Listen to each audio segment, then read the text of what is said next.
Week 2 is complete. We get more information, more fantasy football studs to make a name for themselves. And yes, even the ones that let you down in week 1, boy, did they come back and bring it to you in the second week of NFL action. Hayden, let's kick things off with the Don't Be 0-2 Bowl between the Detroit Lions, Chicago Bears, a thwomping that we like to call it here in this channel. Lions 52, Bears 21.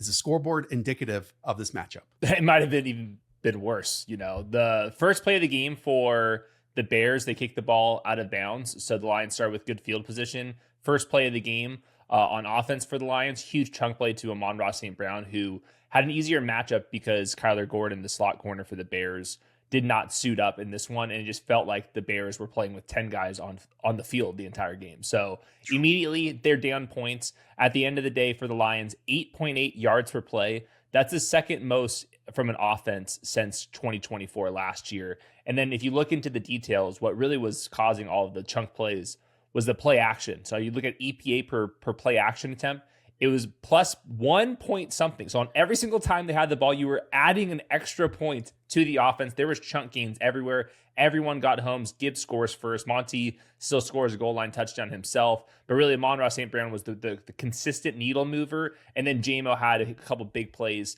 late in the game, had a huge crossing pickup against zone coverage, nearly housed that one too. So even like Tesla near the sideline making plays. So like every single time the Lions had the ball, it was basically going for a first down on average, which is how you put up all those points. It was very easy after watching Thursday Night Football and the Green Bay Packers putting it on the Washington Commanders to realize that the Lions had to pay the Packers defense tax in week 1. So I did not want to panic after, Morton making his debut as a play caller after, it was just dump offs to Jahmyr Gibbs, nothing down the field, Jared Goff being under pressure, all the sort. And that certainly played itself out here while the Bears defense, even with Kyler Gordon being out, isn't one of the worst units in the league, but the Lions immediately make them look like one of the worst units in the league. I mean, they doubled up their projected total according to Vegas, team total for this game. They were projected for 26. They score 52. As you said, 94 yards and a score in the air for Jahmyr Gibbs, 57 and a score for David Montgomery. Just overall, when we are comparing, and it's quite easy to do, a Ben Johnson offense on the opposite sideline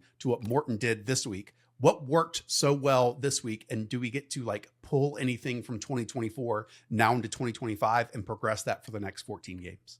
Well, it's the same story on the Bears side of the ball. They could not run the ball at all. And obviously the Lions, they ran the ball very effectively. Like right from the get-go, Jahmyr Gibbs had a bunch of lanes. David Montgomery had an 18-yard run too. So if you just look at the yards per carry, it's night and day. The Lions looked better there.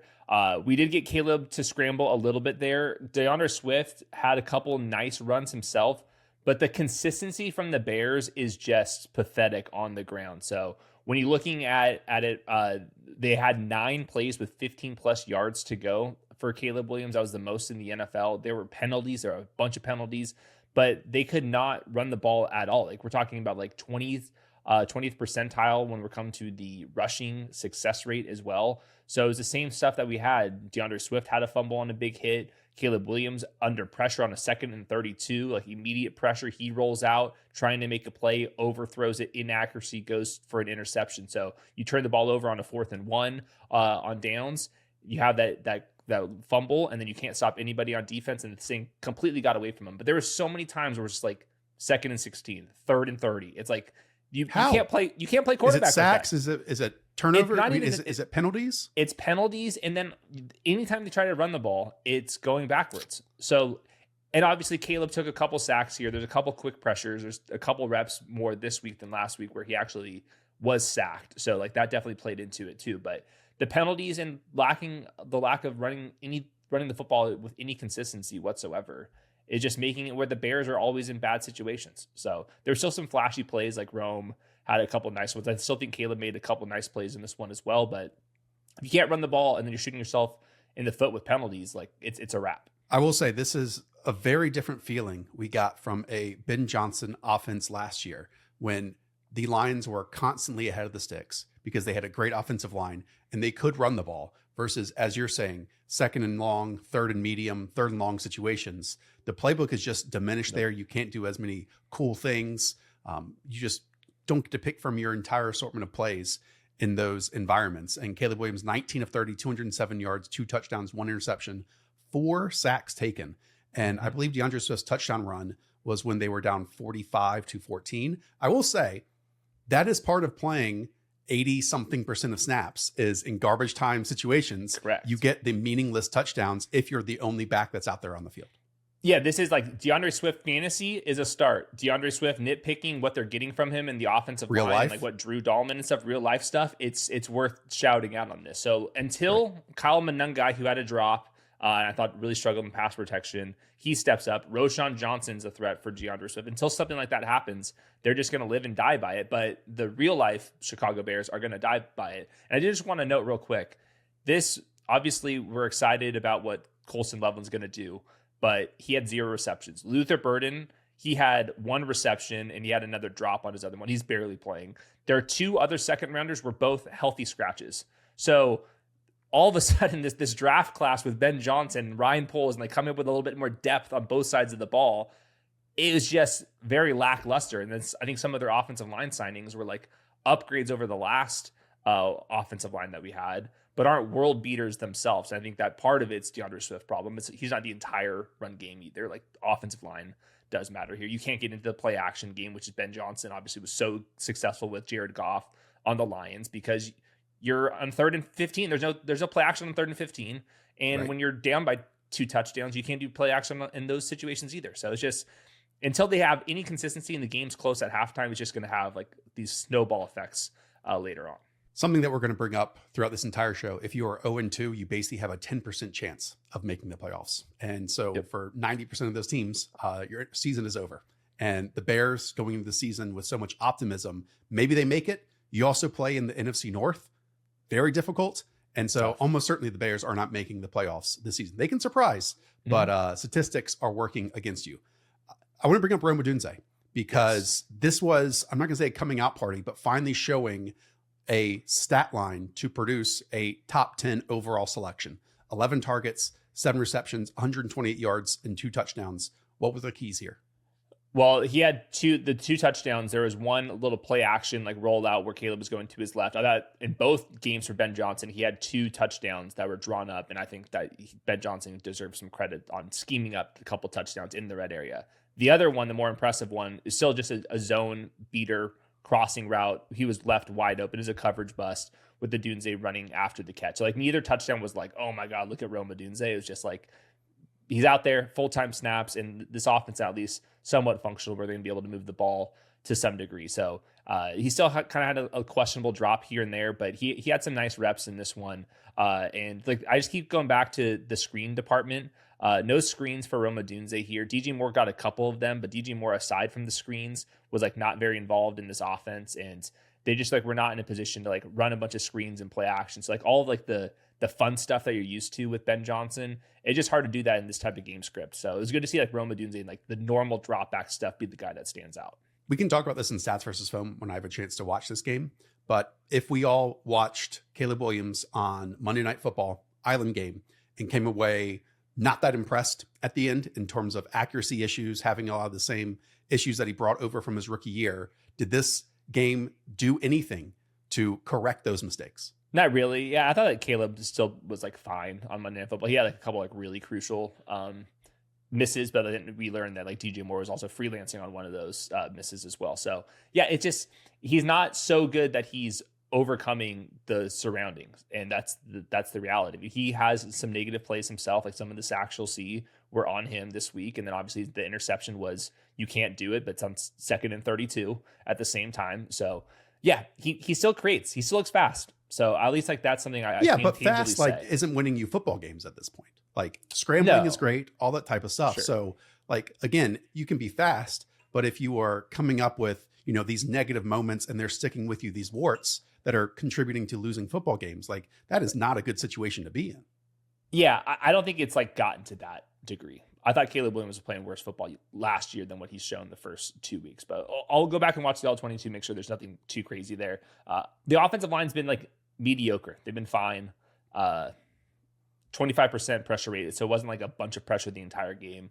Yeah, it's just like they're not getting the special sauce that we thought we were getting with Ben Johnson early on, but the game script in this one makes it impossible for that to happen. And yeah, we're basically putting that on a total lack of a successful and efficient running game keeps you behind the sticks. And until they have that, then the Bears are going to struggle. Final comment and final question here on the Lions. Everyone gets there basically. Gibbs, Demont, even on 2 catches, Jameson Williams goes for 108 yards and a score. You love to see it. Amon-Ra St. Brown, 3 touchdowns. The only one is Sam Laporta, but I guess not every single player can get there in an environment like this because he just has, 3 catches for 26 yards. Yep, only 5 out of the 6 guys can get home in this one, so he was shit out of luck. We did have the backup tight end Brock Wright. He leaks out for a touchdown in the red area, so that easily could have been Sam Laporta on a different play. So yeah, the state of the tight end position in fantasy is everyone's projected for 38.5 yards, including like Sam Laporta. He's more likely to score a touchdown on the Lions than, if you're the tight end on another team. So he's still a start, but he's not like an elite tight end. Okay, let's take it to one of the games with an unreal ending. Dallas 40, New York Giants 37. This one coming down to a field goal in overtime. Hopefully you all tuned into this one. If not, I will quickly run through how it all unfolded, specifically in the fourth quarter. Final 12 minutes. There were 5 go-ahead touchdowns in those final 12 minutes. The first one, a Cam Scatterbo short yardage touchdown after a previous play, 24-yard touchdown run. I think for the rookie, we can call it now moving forward that he has taken hold of the short yardage plays, and we'll get into the mix with he and Tyrone Tracy throughout this entire game. That brings it to 23-20 Giants. Then Cowboys respond with a short Miles Sanders touchdown. Yes, he is still in the rotation here. I do want to bring up that Javonte Williams had an unreal 30-yard touchdown run himself. Then Giants take it to 30-27 on a 32-yard Wan'Dale Robinson touchdown. Wan'Dale Robinson has been a bit of a butt of a joke on this show in the past. I want to bring up in this game, he had catches of 11, 25, 32, and 50 yards constantly down the seam, which is an area that Brian Daboll, Russell Wilson, and this Giants offense picked apart on a Matt Eberflus defense. But we'll continue. Cowboys responded with a George Pickens touchdown at the front pylon. It was a huge second half for George Pickens after a first half that looked tremendous on the spreadsheets, but awful in our fantasy scores. He had 3 end zone targets and 2 defensive pass interferences drawn in the first half. Barely any production, but the man finished with 5 catches, 68 yards, and a score. Then with 25 seconds to go, Russell Wilson to Malik Neighbors in double coverage. You could argue this was also on top of defensive pass interference, and he comes down with a score on the day. Malik Neighbors 9 for 167 and 2 scores with that long catch of 48. And yes, with 25 seconds left to go, Cowboys get a 21-yard on the offense, and Brandon Aubrey easily, and I mean easily, makes a 64-yard field goal. Then in overtime, both teams get 2 drives. Russell Wilson had a great day. He gave 30 of 41 for 450 yards and 3 scores, but until he took, because on 2nd and 14, he throws a prayer to absolutely no one. It is intercepted. 4 plays later, Brandon Aubrey seals the win with another field goal. So it is one of those games where everyone in the passing department and receiving department got there, because Hayden, these 2 quarterbacks combined for 93 passes in this game. This game was so insane. It just seemed like a regular quarterback duel, and Russ, everything downfield was working, which is like the thing that he's really good at. And I felt like the Cowboys felt Jerron Bland being out, and Micah Parsons not being able to rush the passer. Those are 2 cornerstone pieces of their defense, and they are not out there. So that's something to keep in mind. There's a reason Jadeveon Clowney is on the phone with Jerry Jones after this one. So that was good to see that Russell Wilson still has it. What that means for Malik Neighbors' weekly and season-long upside. I think at this point, Russell Wilson's going to be the quarterback for a little bit here. This probably buys him an extra month or so. I think that the Wan'Dale stuff was really, really insane. We've never seen him used like that before, but it also just shows you the difference between Daniel Jones and Russell Wilson stylistically. And I think it was more of a matchup thing here, because Matt Eberflus's defense, close your eyes, picture you're playing Madden, and think of those zones in cover 3 or cover 2 or cover 4 and cover 6, just the circles that are different colors. And basically every route run by any of these Giants wide receivers were on the fringes of those circles. Yeah. And the Cowboys just simply were not adjusting at all. I can't tell you how many times the same throw down the seam was completed. And then There were times when, a corner is supposed to pass it off, but trail close to another defensive back to the safety.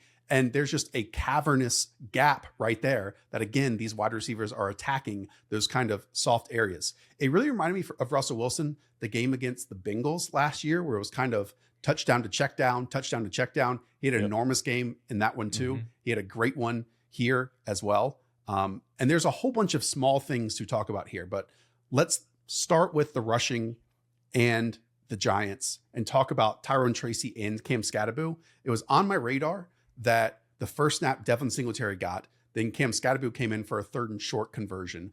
For most of the other game, Tyrone Tracy did play more often than that, but he finished with just 5 carries for 15 yards. He'd have 4 catches for 36. He had 2 long plays taken away on top. But again, we closed with Cam Skattebo, 11 carries, 45 yards in that score, and then added 2 more catches for 14. I'm sure when we look at this in stats versus film, it's going to be like, 60, 30, 10 or 55, 40, 10, something like that. But no matter what, Cam Skattebo played way more in this game than he did in week 1 and got way more positive yards than he did in week 1. And Brian Daboll is not going to put that, special sauce back in the bottle now. Nope, I will be ranking Cam Skattebo ahead of Tyrone Tracy in week 3, and I'm guessing that's going to happen for the rest of the season. This happened even faster than I thought, and I liked Cam Skattebo a bunch. I'm looking at it after the first half ended. Cam Skattebo had more just snaps and carries than Tyrone Tracy, even more routes run than him, and then Cam Skattebo had the goal line opportunity as well. So I think he's the goal line back, and I think that he's, aside from that, at worse than a 50-50 committee with Tyrone Tracy, and they're not using Devin Singletary pretty much at all. So for Tyrone Tracy, he's a bench guy, and hold on for one more week just to make sure that this is the actual trend. But otherwise, it's not a good situation for Tyrone Tracy. And I think at this point, the Cam Skattebo draft picks around the 10th, 11th, 12th round, I think is going to end up looking pretty good. And the interesting part is Tyrone Tracy didn't even fumble to lose his job, or he didn't do anything wrong here to lose his job. This is something that they just pivoted over to. And running backs got 9 of the 41 targets here, which is, I think, notable because, again, touchdown to check down, that Russell Wilson throwing those beautiful moon balls. The ending also overshadowed one of the weirder beginnings to this game too. Backup left tackle James Hudson got replaced after 1 or 2 drives. He had 4 penalties on the first drive. 4 penalties. Overall, the Giants had a ludicrous amount of penalties that kind of was their undoing in the end. 14 for 160. Now, that's just slightly outdoes the Cowboys with 12 for 106. It was one of those games. But 14, and it felt like, again, 4 of those were in the first drive alone for James Hudson. He literally winds up and smacks an edge rusher for the Cowboys, with the league focusing in on concussions and unnecessary roughness and all this stuff. And then he gets irate when he is benched on the sideline and is moping around, charging players, all this type of stuff. But again, the ending kind of overmasked one of the weirder starts that we saw. Well, yeah, and just for context there, this is who Andrew Thomas is supposed to be playing over too. So Correct. Getting Andrew Thomas back eventually is going to be a very nice thing for the Giants. So it's just good that they showed some signs of life here.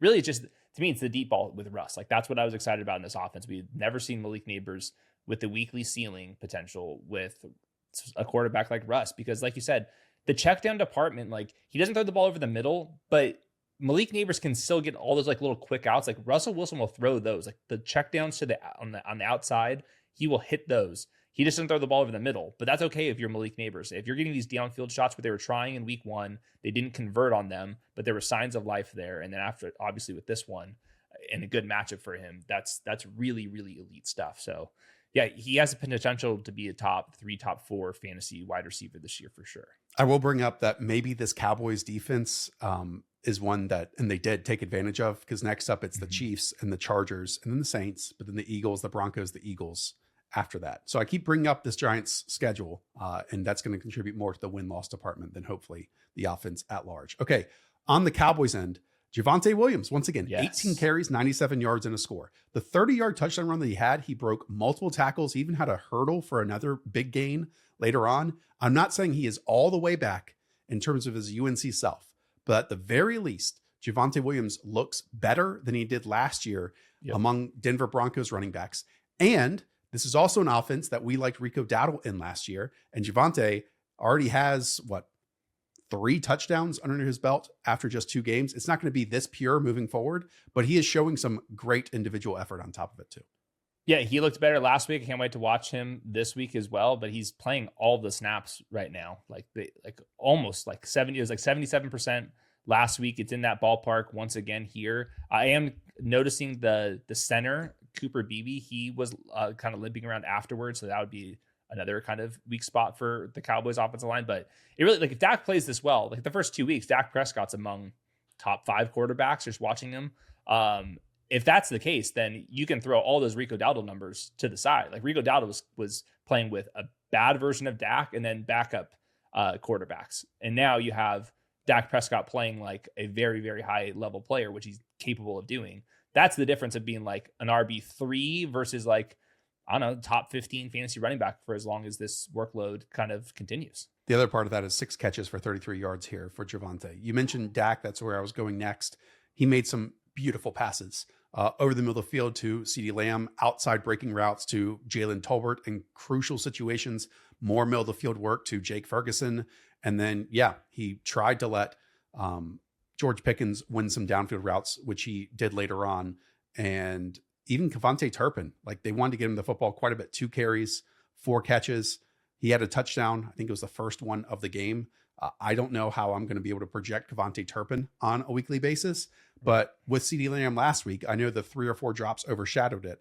This is also back-to-back, 11 target, 9 reception, 112-yard games. I like Jake Ferguson in fantasy. He was tight end 15 in usage last week. I had him as the 9th tight end this week.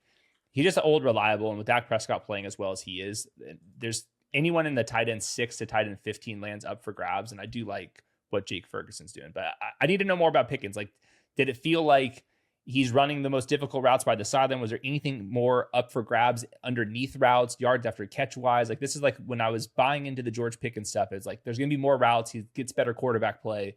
But for him to like really ascend, I would have liked to see a different type of route tree. We didn't necessarily see that in the first week. I was hoping to get that this week. Was there anything like in the details about the George Pickens performance? Just watching it live, the majority of it was sideline. There were some slants. There was another in-breaker that he caught, but the majority of his stuff was on the outside. Rams 33, Titans 19. Matthew Stafford on the day, 2 touchdown passes, 298 yards.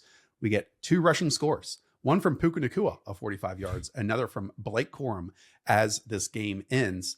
Hayden, talk us through this with the Rams and Matthew Stafford after all of the squeamishness, nervousness of all training camp. This Rams team is 2-0 to start the year.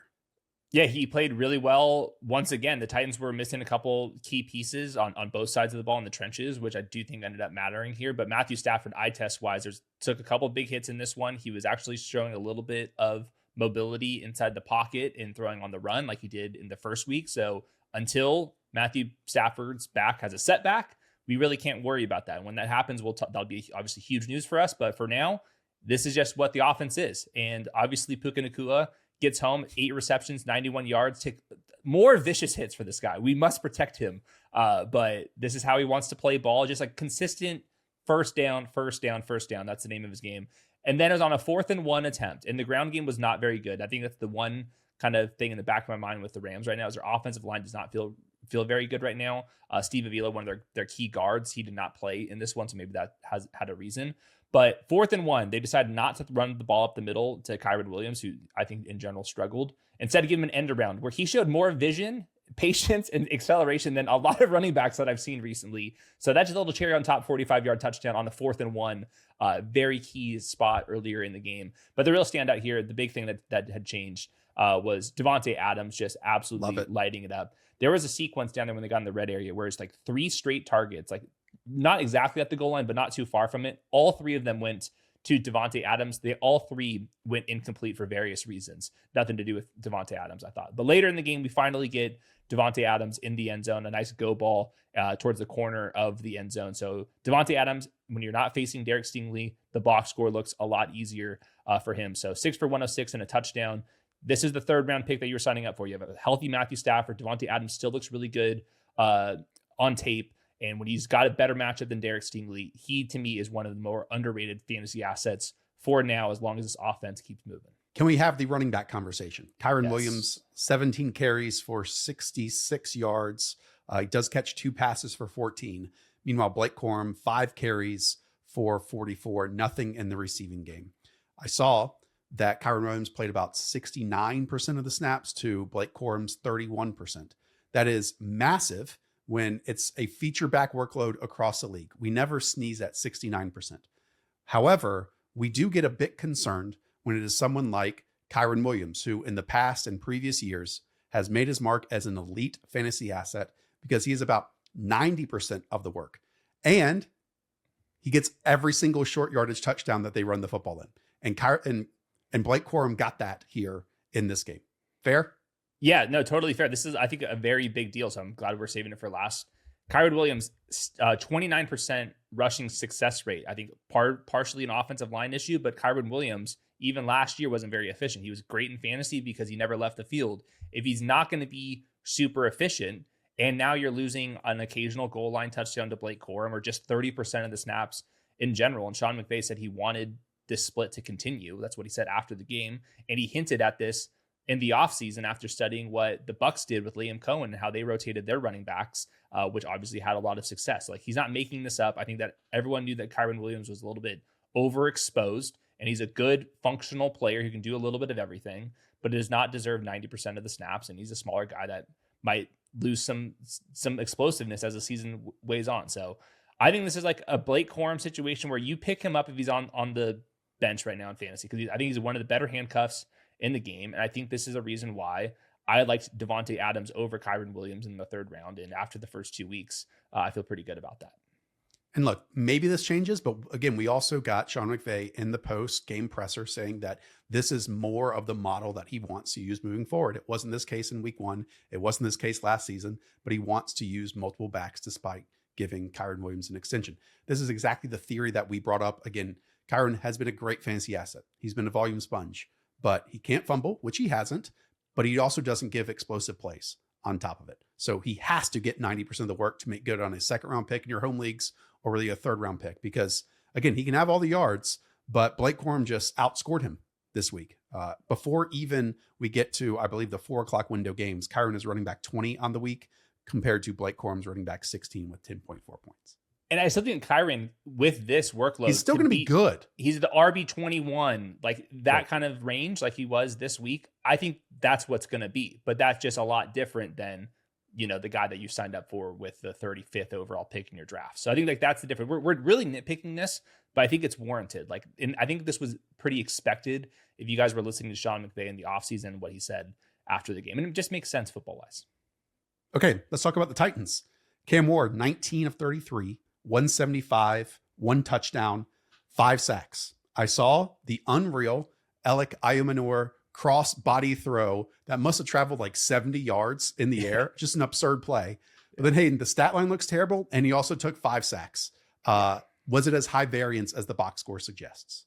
Absolutely. He bailed himself out. He had like some of the hero moments that we talked about in week 1, and this is exactly what it looked like in Miami. And like, until there's more talent around him, and that even just like starts with like JC Latham, the right tackle, 1st rounder, who did not play in this one. Like, tough time to have a backup right tackle when like Jared Verse, and like they have a crazy rotation on the interior too. Like, this is a defensive line that we should be fearful of. And Cam Ward, 35% pressure rate allowed. So some of those turned into sacks, like definitely can't have that. But at the same time, the offensive line is like not a good offensive line right now until JC Latham's back out there. But he still makes some wild moments. And like, that's all you can kind of ask for with Cam Ward. Obviously the highlight one was him rolling out to the right, extending, and then throwing across the body, which is like, could have easily been an interception, but it was the right play on this one. So he bailed himself out on late downs, but here's the numbers on early downs: negative 0.37 EPA per early down drop back. That's just like not good enough. No attempts beyond 20 plus air yards too. So everything kind of felt underneath. He wasn't taking easy throws. Like, there's still some like outside the number throws that were very difficult, especially under the pressure that he had, but there's not enough time to like run a really downfield route in this one. So like, everything was like, every yard that they picked up felt like they really earned it too. So big play to like Calvin Ridley on a bootleg across the field that I liked, but nothing like too explosive from this offense. I think that's just a sign of like the lack of depth that this team has, both on the offensive line and at pass catcher. We get a lot of questions about Tony Pollard in our Start Sit show every single Sunday. Thank you all for tuning into that. We appreciate it. This is the reason why we always suggest playing him as your running back 2 or the flex spot, because 20 carries for 92 yards is just really difficult to find across the league. He didn't get in the end zone. That's just 9.2 points unless you have some interesting rushing numbers and scoring in your leagues. But again, that is what is bankable here without Tajay Spears, is just there is one running back and that is it. Yeah, we get 2 more weeks of this. He's like 90% snaps. One of these weeks, he will have the same workload and score a touchdown or 2. And in those weeks, he will be a top 10 running back. So I think anything in the running back 18, when in my rankings, I think totally justified with this workload. Too big to fail. Speaking of too big to fail, what about Calvin Ridley? 6 targets, 3 receptions, 57 yards. Again, just half or 50% catch rate, I should say. We know what happened last week with just a bunch of passes off his fingertips. He should have come up with more. Was there anything better this week? There was one play like near the sticks where he like caught it, was about to work up field, and the ball gets punched out. So I don't know if we're calling that a drop, a good play by the defense, or somewhere in between. But one of those plays where maybe the best wide receiver in the NFL, that's a first down for Calvin Ridley. It went incomplete. He's not a guy that's going to get like the schemed up stuff. So like you're not getting 2 or 3 freebie receptions. He, in this game, like I said, they didn't even attempt a downfield pass more than 20 yards down the field. I think that's an offensive line versus Jared Verse stat.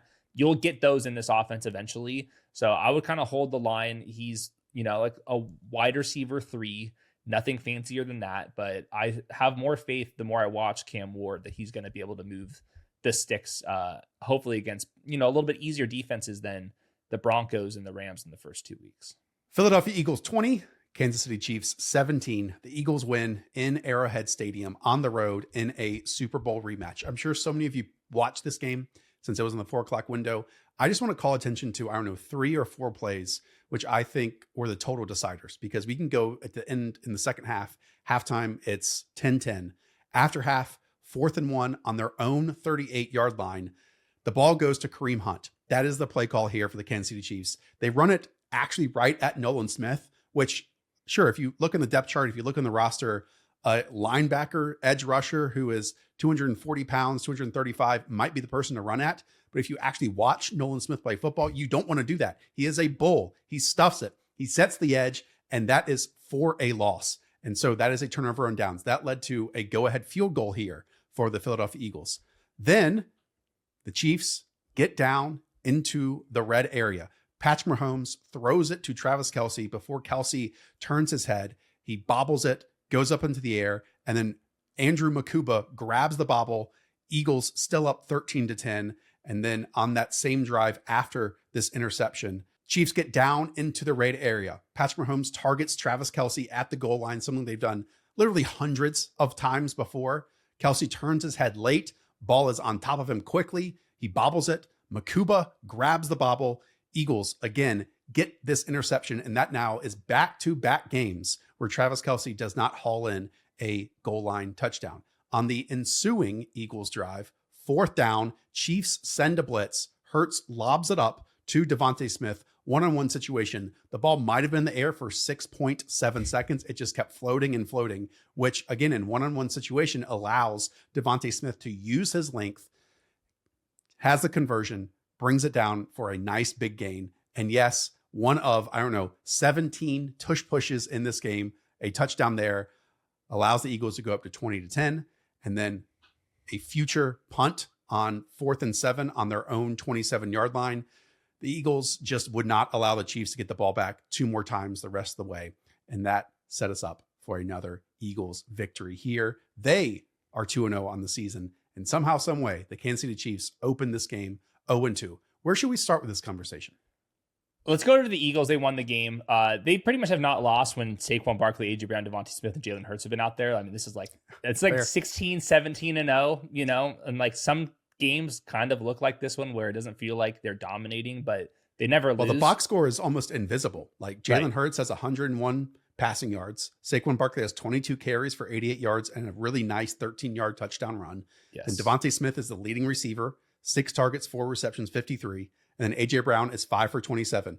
Across the league, if you put that box score out there, you would say there is no chance that team won. But here we are with the Philadelphia Eagles once again, situational football, and especially on defense, being 2-0. Yeah, I think with Jalen Hurts and Saquon Barkley, those are must starts, obviously. A.J. Brown, Devontae Smith, for the most part, are starts. But I do want to like kind of nitpick what we're dealing with A.J. Brown and Devontae Smith. Like last week in week 1, the excuse was maybe A.J. Brown's not fully healthy. They played in zone coverage the entire time. Jalen Hurts dinked and dunked. Dallas Goedert was out there. This week, the theory was a lot more man coverage from Spagnuolo. No Dallas Goedert. Like this is the week where Devontae Smith, A.J. Brown can go crazy. Devontae Smith, 4 for 53. That's fine. But A.J. Brown, 5 for 27 on 8 targets.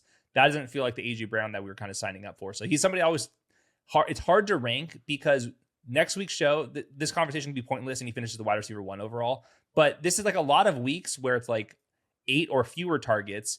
And then the consistency is like very hard to find. It's like I'm trying to like find any breakthrough, whether it's matchups, something about A.J. Brown's health that can like help me out with like where we're supposed to do with A.J. Brown. Like I want to rank as a wide receiver 10, but like nothing about the box scores recently would make me feel like he should be there. Can I give you an absurd theory? All right. The Eagles really like to run the football. They love to get in 3rd and 1 and 4th and 1 scenarios because right now they know that they have an unguardable play on 3rd and short and 4th and short. Let's have the tush push conversation here right now too, because I have been a fan of the tush push. I think it is a skill and you can watch the other 31 teams. Well, maybe 30. Let's not include the Buffalo Bills here. But the other 30 teams across the NFL try this play, and it is not as successful. It is not as efficient. It is unguardable at this moment for the Philadelphia Eagles. But on top of that, I want to say that they are slightly cheating. Slightly. The guards are moving before the ball is snapped. And so while the NFL had a vote to ban this play, I have always been in favor of it. I was not in favor of the play as it was run in this game. And if the NFL is going to allow it, they need to be extremely strict on upholding the rules. And that was not the case today. Yeah, if I'm the team facing the Chiefs or the Eagles this week, like I'm calling the headquarters. I want to make sure we have eyeballs on this. I'm talking about the refs before this. I'm yelling at the line of scrimmage to watch it. It's just, both guards are moving too early. And it's like, this has been something that a lot of the tush push deniers have been yapping about. And I am not one. Week, I'm usually not. I like the play too. But you have to call it by the rule books. Correct. You know, like that has to be a legal play. And today was not a legal play. It was not. And there's been, it feels like more and more, there's been more of the illegal versions on it. And it's hard to officiate. Like that's what Dean Blandino was talking about, the referee that's on the broadcast. He was like, dude, it's over in a second and you don't see the ball or anything. He's just like, it's so hard to ref it. But I think at the snap, you need to be paying attention to like where are the guards lining up and then just a blatant false start. So I'm with you on this one. They need to tighten it up officiating wise. Eagles commenters, do not get mad at us. I'm not saying to ban the play. I'm saying if it's a penalty, throw a penalty flag. And that should be the case here. Okay. And just to close and put a bow on that A.J. Brown conversation, this is going to be very frustrating. I also think that you should expect this, maybe not with the 2nd round A.J. Brown that you drafted, but just understand that this isn't a throw happy version of the Philadelphia Eagles, that it has to be on efficiency and they probably, have to be in much closer games. Today was a close game on top of it. So you would expect more. We did get more than in week 1. But this is just never going to be a volume play with this passing offense anymore, unless we get an unpredictable matchup and week. And I don't see that happening with this version of the Philadelphia Eagles at this moment. I mean, it's really just like Saquon Barkley. When Saquon Barkley arrived and they have that ground game, like 22 carries for Saquon Barkley, that comes at the expense of some A.J. Brown stuff. On the Chiefs end, I mentioned Kareem Hunt getting that 4th and 1. That is a death sentence for Isaiah Pacheco. Kareem Hunt has been playing, on passing downs on 3rd and 4th downs, but he gets 8 carries for 31 yards here. Pacheco gets 10 carries for 22 yards.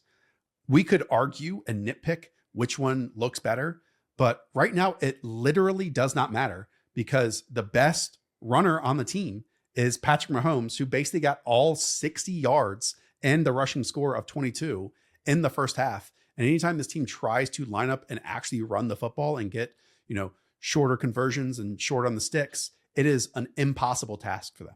It's just Patrick Mahomes and a couple interior guys. He has nobody that he can rely upon. And like, that's not even Kelsey anymore. Like you talked about the two plays in the red area from this week and last week. I mean, it just completely changed the game in this one. Looking at the success rate from the running backs, Brashard Smith on his 1 carry, negative 0.35 EPA. Kareem Hunt on his 8 carries, negative 0.36. Pacheco, negative 0.37. So it doesn't matter who's getting in there. They cannot run the ball. Right. And aside from literally Patrick Mahomes trucking linebackers now, it's week 2. Like Patrick Mahomes, like there's a reason why he doesn't have any rushing success in the regular season. It's by choice. The fact that he's feeling that he has to do this in week 2 is a sign of how pathetic the roster around him is on offense. Like we love Creed. Obviously Trey Smith's really good. Everybody else, like even Josh Simmons, I think eventually is going to be good, but he's had his up and downs. There's nobody he trusts in running a route. And at that point, he's having to truck stick everybody. It's like, to me, it's like a cool for fantasy that Mahomes had a career high in rushing yards in this one for regular season games, but also like a sign of like what is around him at this moment. Quick shout out though for rookie left tackle Josh Simmons on the Kelsey interception at the goal line by Makuba. It really should have been a not 100-yard pick six, but Josh Simmons, according to Next Gen Stats, got up to a top speed of 18.35 miles per hour in order to prevent this touchdown. Yeah. That's crazy stuff from a left tackle. When in return, the safety that was running it hit 19.7 miles per hour. Yeah, Makuba, who's got at least 100 pounds less than Josh Simmons. I think it was like the fastest time from an O-lineman in a very long time. And keep in mind the context with Josh Simmons and what makes him so freaky. He tore his patella, which is like a career-threatening injury, 11 months ago. What? The other part of this is Vic Fangio. We always talk about tendencies and tells on defense. Really changed his up early on in this game. Like in the first quarter, they blitzed 3 times. Mahomes was 0 for 3 with 3 pressures and a sack on those. They didn't blitz a single time in the Super Bowl. So it was show coverage, playing off, all that type of stuff. And instead, maybe that's what, the Chiefs were anticipating. And he came with a curveball and came with a different look in this game.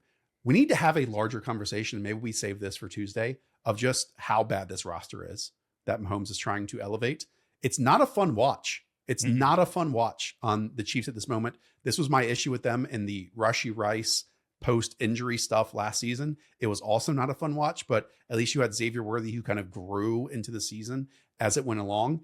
Now there's nothing enjoyable about this. Kelsey goes 4 for 61. Tyquan Thornton has 149-yard touch or 75-yard touchdown missed by Patrick Mahomes on a blown coverage where 2 defenders run into each other. It's overthrown by 5 yards. And then he makes good for it a couple plays later on a 49-yard score on a post touchdown. But even like Hollywood Brown that everyone was super expecting to go off here, 5 targets, 5 receptions, and 30 yards. The floor fell out from underneath that wishful thinking to me. Yeah, I mean, he's a wide receiver 3 at best. They need Xavier Worthy. I do think one of the reasons why Vic Fangio was probably more willing to throw pressure and blitzes is because he knows that there's not like one-on-one wide receivers. And at least in the Super Bowl, Xavier Worthy was a threat out there. So yeah, it's just completely diminished team right now. Like Chris Jones, it looks really good on defensive line.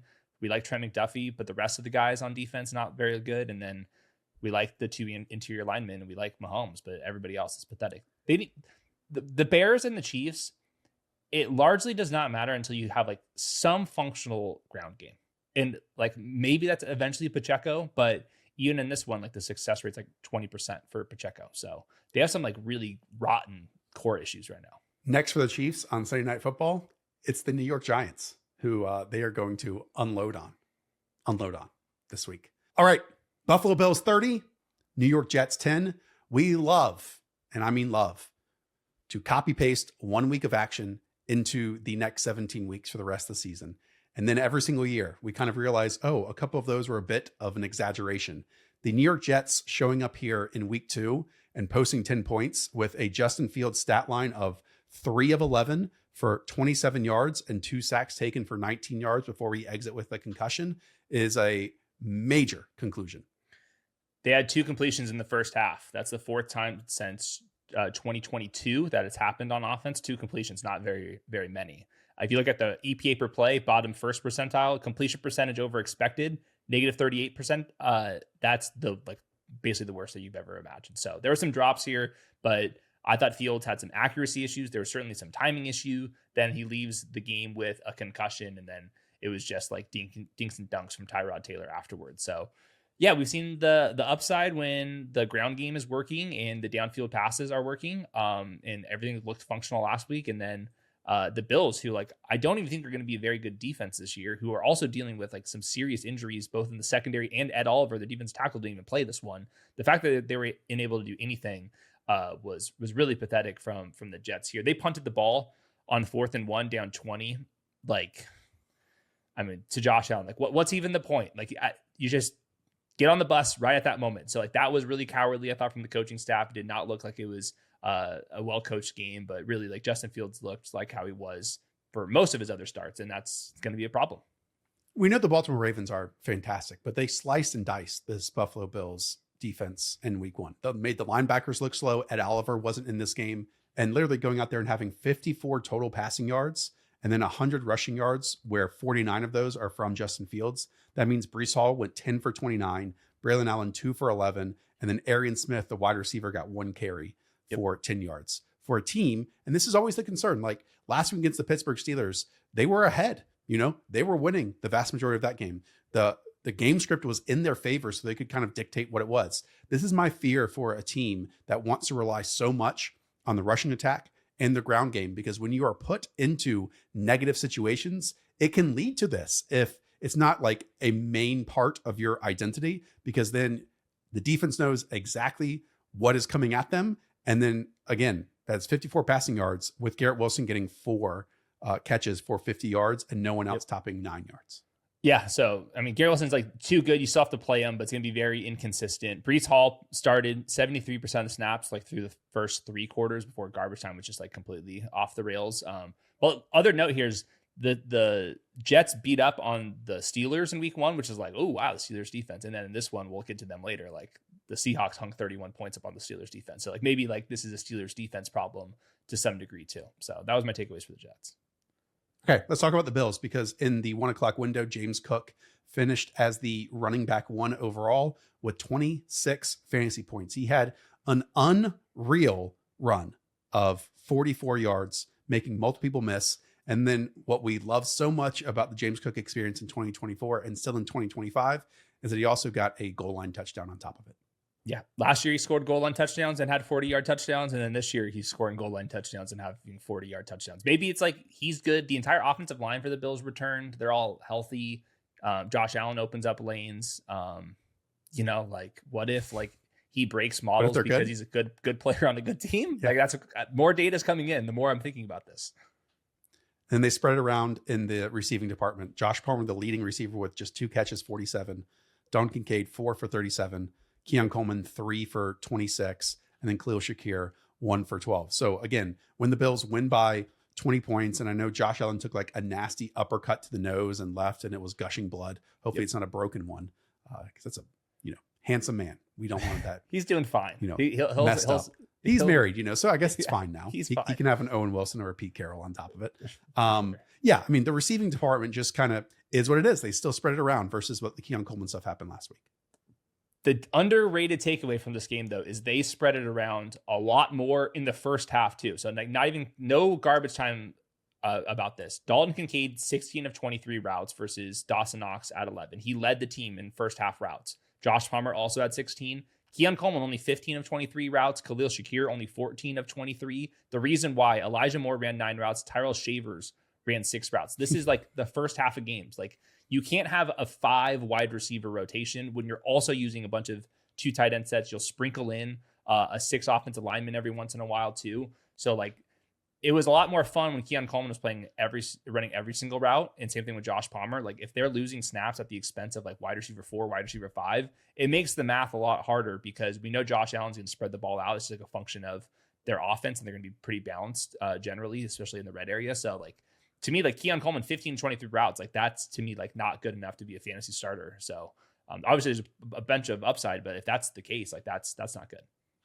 Before we go any further, I know so many of you watched this very episode about 35 minutes on average last week. If you're still around, hit that subscribe button and leave a thumbs up. Again, our whole goal with this show and Stats versus Film, the flagship show on Tuesdays, plus I would say the best waiver wire show in the business on Monday nights, is to help you win your fantasy week. So hit that subscribe button. It is totally free to all of you. And our goal is to help you win. And we do that by taking you over to the Seattle Seahawks 31, Pittsburgh Steelers 17 by everyone else in the fantasy football industry and bubble last week, burying Kenneth Walker III. Everyone turned into Chicken Little instead of, taking a step back like we did, zooming out and saying, hey, he is the more talented player and better runner. And that in week one was just a 1-game sample, because if you add another game sample onto this, here's your second one. Ken Walker, 14 touches, 118 yards, and a 3rd and 19 touchdown to put this game away, compared to Zach Charbonnet, 15 touches and 10 total yards. But let's get into the game. All right. First with the Steelers, Jalen Ramsey had one of the best first quarters you'll ever see. He had an interception in the hip pocket of a wide receiver versus Sam Darnold on a crossing route, and then closed the first quarter with a blocked field goal. The Steelers were actually up 14-7 at half due to 2 Sam Darnold interceptions. The other one that was tipped by Cam Hayward on a 4th and 1 that set up their own field goal.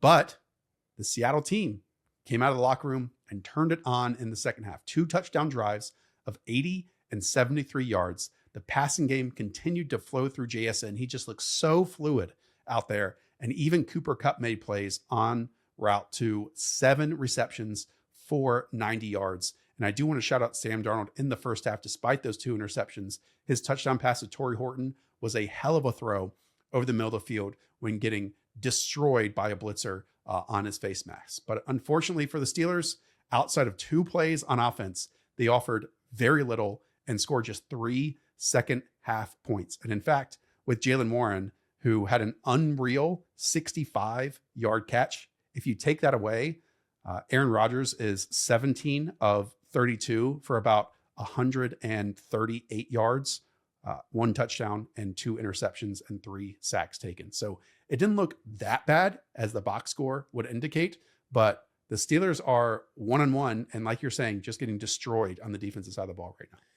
Yeah, they had a lot of issues last year on defense, which was like surprising. There's a bunch of coverage busts and stuff. So I don't know exactly how the Seahawks moved the ball here, but that's not a good sign that they thought they made some pieces. And like Jalen Ramsey's even making some plays in both games. Obviously that huge hit to seal the win last week, but still not enough. They're missing their first rounder, Derek Harmon, who I really liked, defensive tackle. I think that's probably at the margin. TJ Watt, by the way, they gave him a lot of money. Have not seen a bunch of TJ Watt plays so far. So I think those kind of explain it, but I'm very curious about the Seahawks. I know this about the rotation.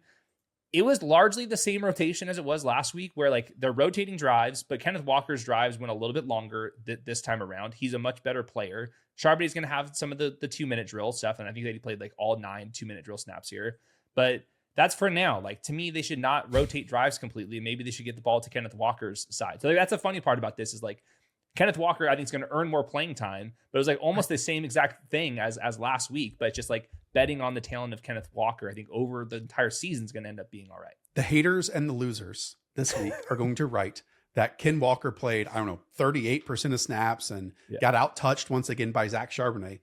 Also, it's easier to get more touches on drives when your carries are going for 1 yard versus Ken Walker's that are going for 12, 15, 19 yards, and just totally looks like they're playing different sports right now. I like Zach Charbonnet as a talent. I cannot describe to you, and we'll show the tape on Twitter this week, that Ken Walker looks infinitely better, infinitely faster than what Zach Charbonnet brought to the table, and he's creating on his own. I mean, the 3rd and 19, it was one of those plays that the Seahawks were just going to settle for a field goal. They just pitch it out to him. He gets to the edge and runs by everyone. So sure, in your models, in your usage charts this week, you're going to read, oh man, Ken Walker, this isn't going to last, 38%. The dude did this on 38%. That's what we should care about. And from here on out, an offense that hopefully, again, gets better after the second half that gelled together versus, again, the San Francisco 49ers last week. Neither of these guys were good. Ken Walker was given 0.5 yards before contact because of the late movement of the 49ers defensive line. Maybe we get a bit more of this moving forward. And this is why we were advocating for someone like K9 all offseason long. All right. Appreciate the passion there. We're easy on my model and my usage charts. This is good stuff here. Don't come at me with this stuff. I do need to bring up another running back, though, because maybe the real turning point of this game, at that point, the Seahawks had just taken a field goal, kicked it, 17-14 lead. The ensuing kickoff bounces in front of Caleb Johnson. He gets 2 hands on it. It goes into the end zone, and he just allows it to go into the end zone.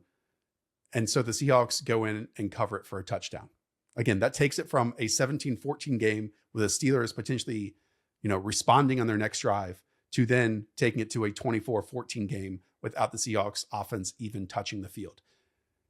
Caleb Johnson got it wrong twice, right? Once, if it even just bounces in that area and goes into the landing spot and goes into the end zone, the Seahawks could recover it and that would still be a touchdown. If he touches it, no matter what, he needs to go and grab it. It's a Caleb Johnson problem. I will also bring up that this is a Steelers coaching problem. Yes. If your returner doesn't know that, he should not be your returner. It is point blank that simple. And there was also a period that on their own 48-yard line, when this was a very close game, Mike Tomlin once again decides to punt the football. Decides to punt the football. It's 2025, man. All right. Jaylen Warren had a hell of a game. Tough yards, picking it up. He is clearly the best running back on the Steelers right now, and they trust him the most. If you don't trust your offense that you've invested early and multiple picks on the offensive line and have Arthur Smith as your play caller to get 1 yard, then what are we doing here? I know. So it's two bad things. It's putting a rookie who's not ready, who made a mental error, but you allowed him to do that, plus yourself making a mental error on 4th and 1 because you were a wuss in that situation. It is bad news for the Steelers in week 2. You can't do that if your defense isn't very good. I don't think you should do it even if your defense is good. But yeah, cowardly stuff when your defense is not even playing well right now. I think that's really bad news there. So yeah, it really sucks for Caleb Johnson. I think also sometimes when rookies aren't seeing the field, coaches are we got to get him on the field in some way. And maybe Caleb Johnson's not supposed to be a kick returner. And they're only doing this because they want to feel like he's involved. Maybe just play him at the expense of Kenneth Gainwell or something as your RB2 instead of doing any of this. But I think it's as much of a coaching mistake as it is Caleb Johnson himself. Both parties should know better. And one's been in the league for 2 games and one in the leagues has been in the league for 2 decades. So I think that was not a good look. The other thing I want to bring up for the Steelers, I know that DK Metcalf did have a goal line touchdown that he was thrown in one-on-one situation and climbed the ladder for it. But there were a bunch of scenarios either on 3rd downs or in or close to the red zone where they didn't have a 4-point player. Aaron Rodgers did not have a go-to guy. And we know over the last handful of years that has been Devontae Adams at every single stop, right? That's not DK Metcalf's game. And then if we look at this roster for the Steelers, I don't think you have a 4-point running back, even though Jaylen Warren again had a fantastic day and honestly should probably be at least a flex play every week moving forward. And then the tight ends, they're just using a whole bunch of them. But, they had 2 field goal drives in the first quarter, and then their touchdown drive was only of 21 yards, and the rest were just punts, 3 and outs, and then not being able to convert those field goals into touchdowns. And that could be, I think, a theme that we see for the Steelers team moving forward, especially if the defense doesn't step up. Yep. They were in the sweepstakes for Tyreek Hill. That's what Florio threw out there. Just something to keep an eye on. But yeah, I agree with you.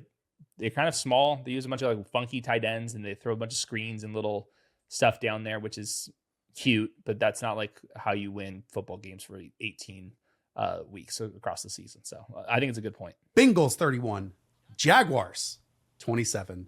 What an upset, as the Bengals are 2-0. And to help us break it down, who'll be joining us hopefully every single Sunday, it's our friend, Brentley Weissman, who I've known just for a few years and Hayden for about 10 at this point. Brentley, what a start for you. You have a number of big games to discuss here, but let's first go into this Bengals one. Even without Joe Burrow, and we'll get the updated news here in a moment, how on earth did Cincinnati pull this off, or was it more of a Jaguars flub? Yeah, first off, guys, thanks for having me. Super excited to join the two of you every Sunday. But man, what a game. Josh, let me tell you. So when Joe Burrow got hurt early on in the game, I thought, wow, the Bengals are so cooked. But lo and behold, Jake Browning just kept slinging, kept fighting back, and he made enough plays for the Bengals to get the job done. I do think it was a bit of both. I think the Bengals definitely did enough offensively to win the game, but the Jaguars certainly helped them do that. The Jaguars and Trevor Lawrence had 2 pretty bad interceptions, really kind of unlucky PIs down the stretch with Travis Hunter. Probably ticky-tacky, but that really allowed the Bengals to kind of go on that game-winning drive. But overall, I thought the Bengals offensively showed a lot of good resilience, kept slinging. Jamar Chase is just superhuman. I mean, he has 16 catches or receptions for 150 yards, I think a touchdown. I mean, he was just outstanding.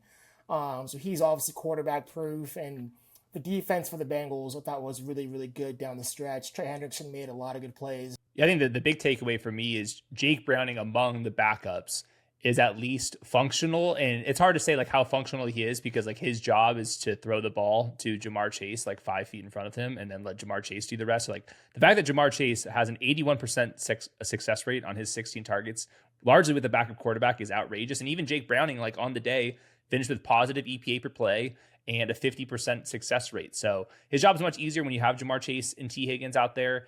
And they're lucky that they're 2-0 because it does sound like the Joe Burrow injury could be like a medium to potentially like season ending injury. So I think Browning's like passes the smell test, but obviously a huge downgrade if Burrow is out.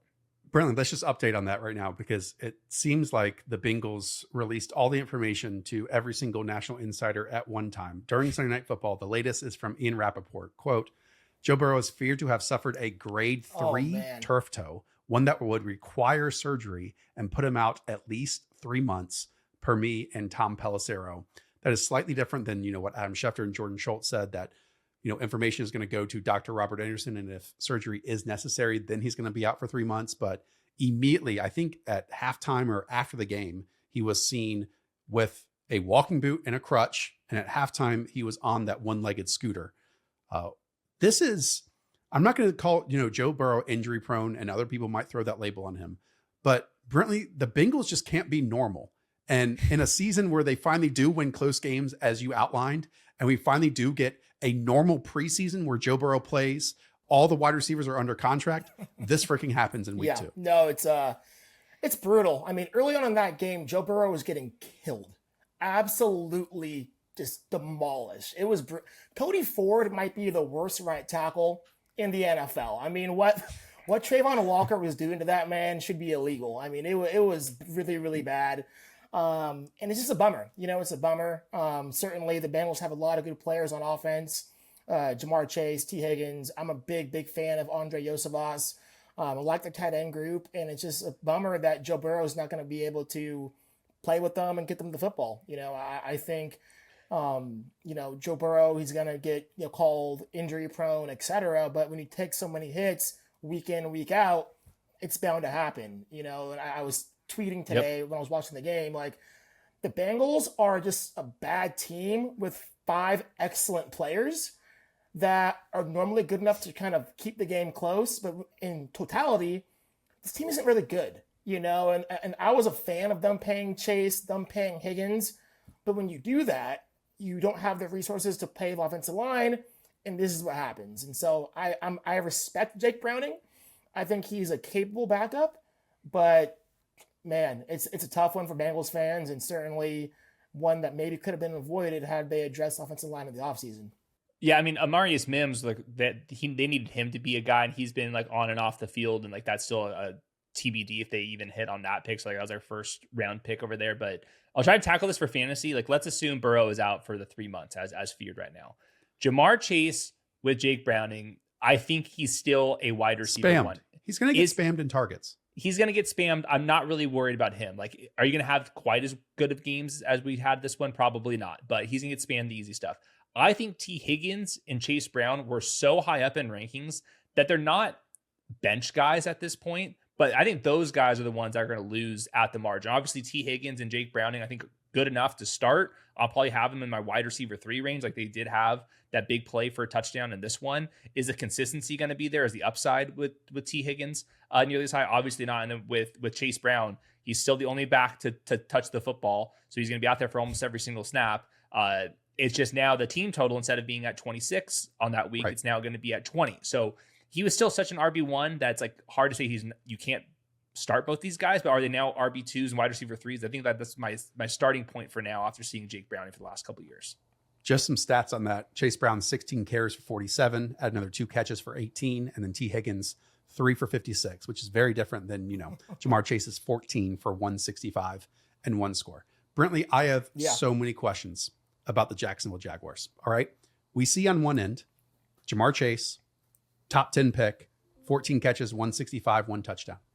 On the opposite end, Brian Thomas Jr., 4 catches for 49 on 12 targets, back-to-back weeks, where we get alligator arms, an inefficient catch rate.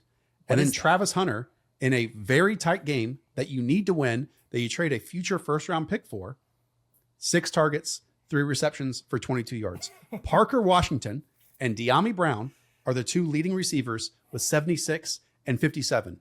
From an investment standpoint, that makes 0 sense. And we love Liam Cohen. It's giving Matt LaFleur like Green Bay receiver kind of this rotation, any man eats. Like that's the vibe I was getting. The Brian Thomas conversation needs to be had. It was brutal day for Brian Thomas Jr. He had a really good catch in the opening drive. You saw the body control, the ability to kind of make that toe tap catch. Like, love that. Physically, he's still there. Like, I'm not doubting his talent, but there was 3 game-breaking plays by Brian Thomas Jr. 2 were literally business decisions where across the middle, he refused to kind of lay out and try to make the catch. One of those resulted in a pick. The other one was in the end zone, which was a crucial point of the game where he just did not show any interest in trying to make the catch. The other bad play was a drop on, I think it was 3rd or 4th down late in the game. I mean, he was just awful. But to your point, Josh, like Liam Cohen is not calling the game where he's having designed plays for Brian Thomas Jr. He is not scheming him open. Brian Thomas Jr. is just another receiver in the offense. They're not treating him like the number 1 weapon on the team, which is really interesting because all offseason we heard the offense is going to flow through Brian Thomas Jr. That is very much not the case. A lot of this offense is more dink and dunk, play action screens, just really much quick game. And Brian Thomas Jr. is outstanding down the field. There was very few shots taken to him today, even last week. It's just not been a good start to the season for Brian Thomas Jr. But meanwhile, to your point, I mean, De'Ami Brown was eating the first half. He was getting open across the field, finding soft spots in zones, really good after the catch. Like, I was really impressed with him and Parker Washington. And then Travis Hunter, he was good in the first half, but then there was an injury to the team starting corner, and then he had ended up playing, I think he played 30 out of the possible 40 snaps in the second half on defense. So he was gassed. I think he was gassed. They had to pick their spots on offense with him in the second half. But the Brian Thomas situation, man, I think it's certainly something to monitor because he has just not been impressive. Yeah, I mean, he lost them a bunch of chances in this one. So yeah, he's it's the stuff over the middle. You know, he was kind of a wild card in zone coverage last year as a rookie. Like that was like the clear weakness in his game, and through the first 2 games, that's continued to be the weakness. But I think the Travis Hunter stuff, I'm a little bit underwhelmed just in general. He wasn't very good at corner in this one from the reps I saw. They were kind of targeting him at one point. And then on offense, he's a 3 wide receiver set player, but not in any of the 2 wide receiver sets in the first game or in this one once again. And they can only scheme him up so often. So it's kind of like right now, the second week of the season, it's been playing both sides of the ball, neither of them great. And at that point, it's like, cool that this is happening. But like, I was expecting maybe a little bit more. Now it's only 2 games. I don't want to overreact here, but I think you're trading up multiple first rounders. I've been a little bit underwhelmed with the Travis Hunter experience so far. What I'm kind of reading and hearing through all this is the Jaguars are trying to do too much almost, it seems right now. Like, simplify this, you know? Think if you have Mike Evans and Chris Godwin on the field and like flow it through these guys. De'Ami Brown should have had like a game-winning touchdown and it went through his hands, and he's a fun role player, but he shouldn't be like second on your team in receiving yards and also, you know, have manufactured touches in week 1. To your point on Travis Hunter, 42 snaps on offense, 38 on defense. He's the first player with 20 plus snaps on offense and defense since at least 2012. That's according to Next Gen Stats. But, you know, this was a theory that people floated that if like Jerry Jones goes out, if an outside corner goes out, or if you face the Cincinnati Bengals, then you're going to have to play more corner. Whereas the entire conversation, even leading into this game, Liam Cohen said he's going to focus in on offense and then add more on defense. Going from 6 to 38 snaps then takes away from you scoring points. Now, the other thing that has been impactful, though, is this rushing attack. Travis Etienne, 14 carries for 71 yards.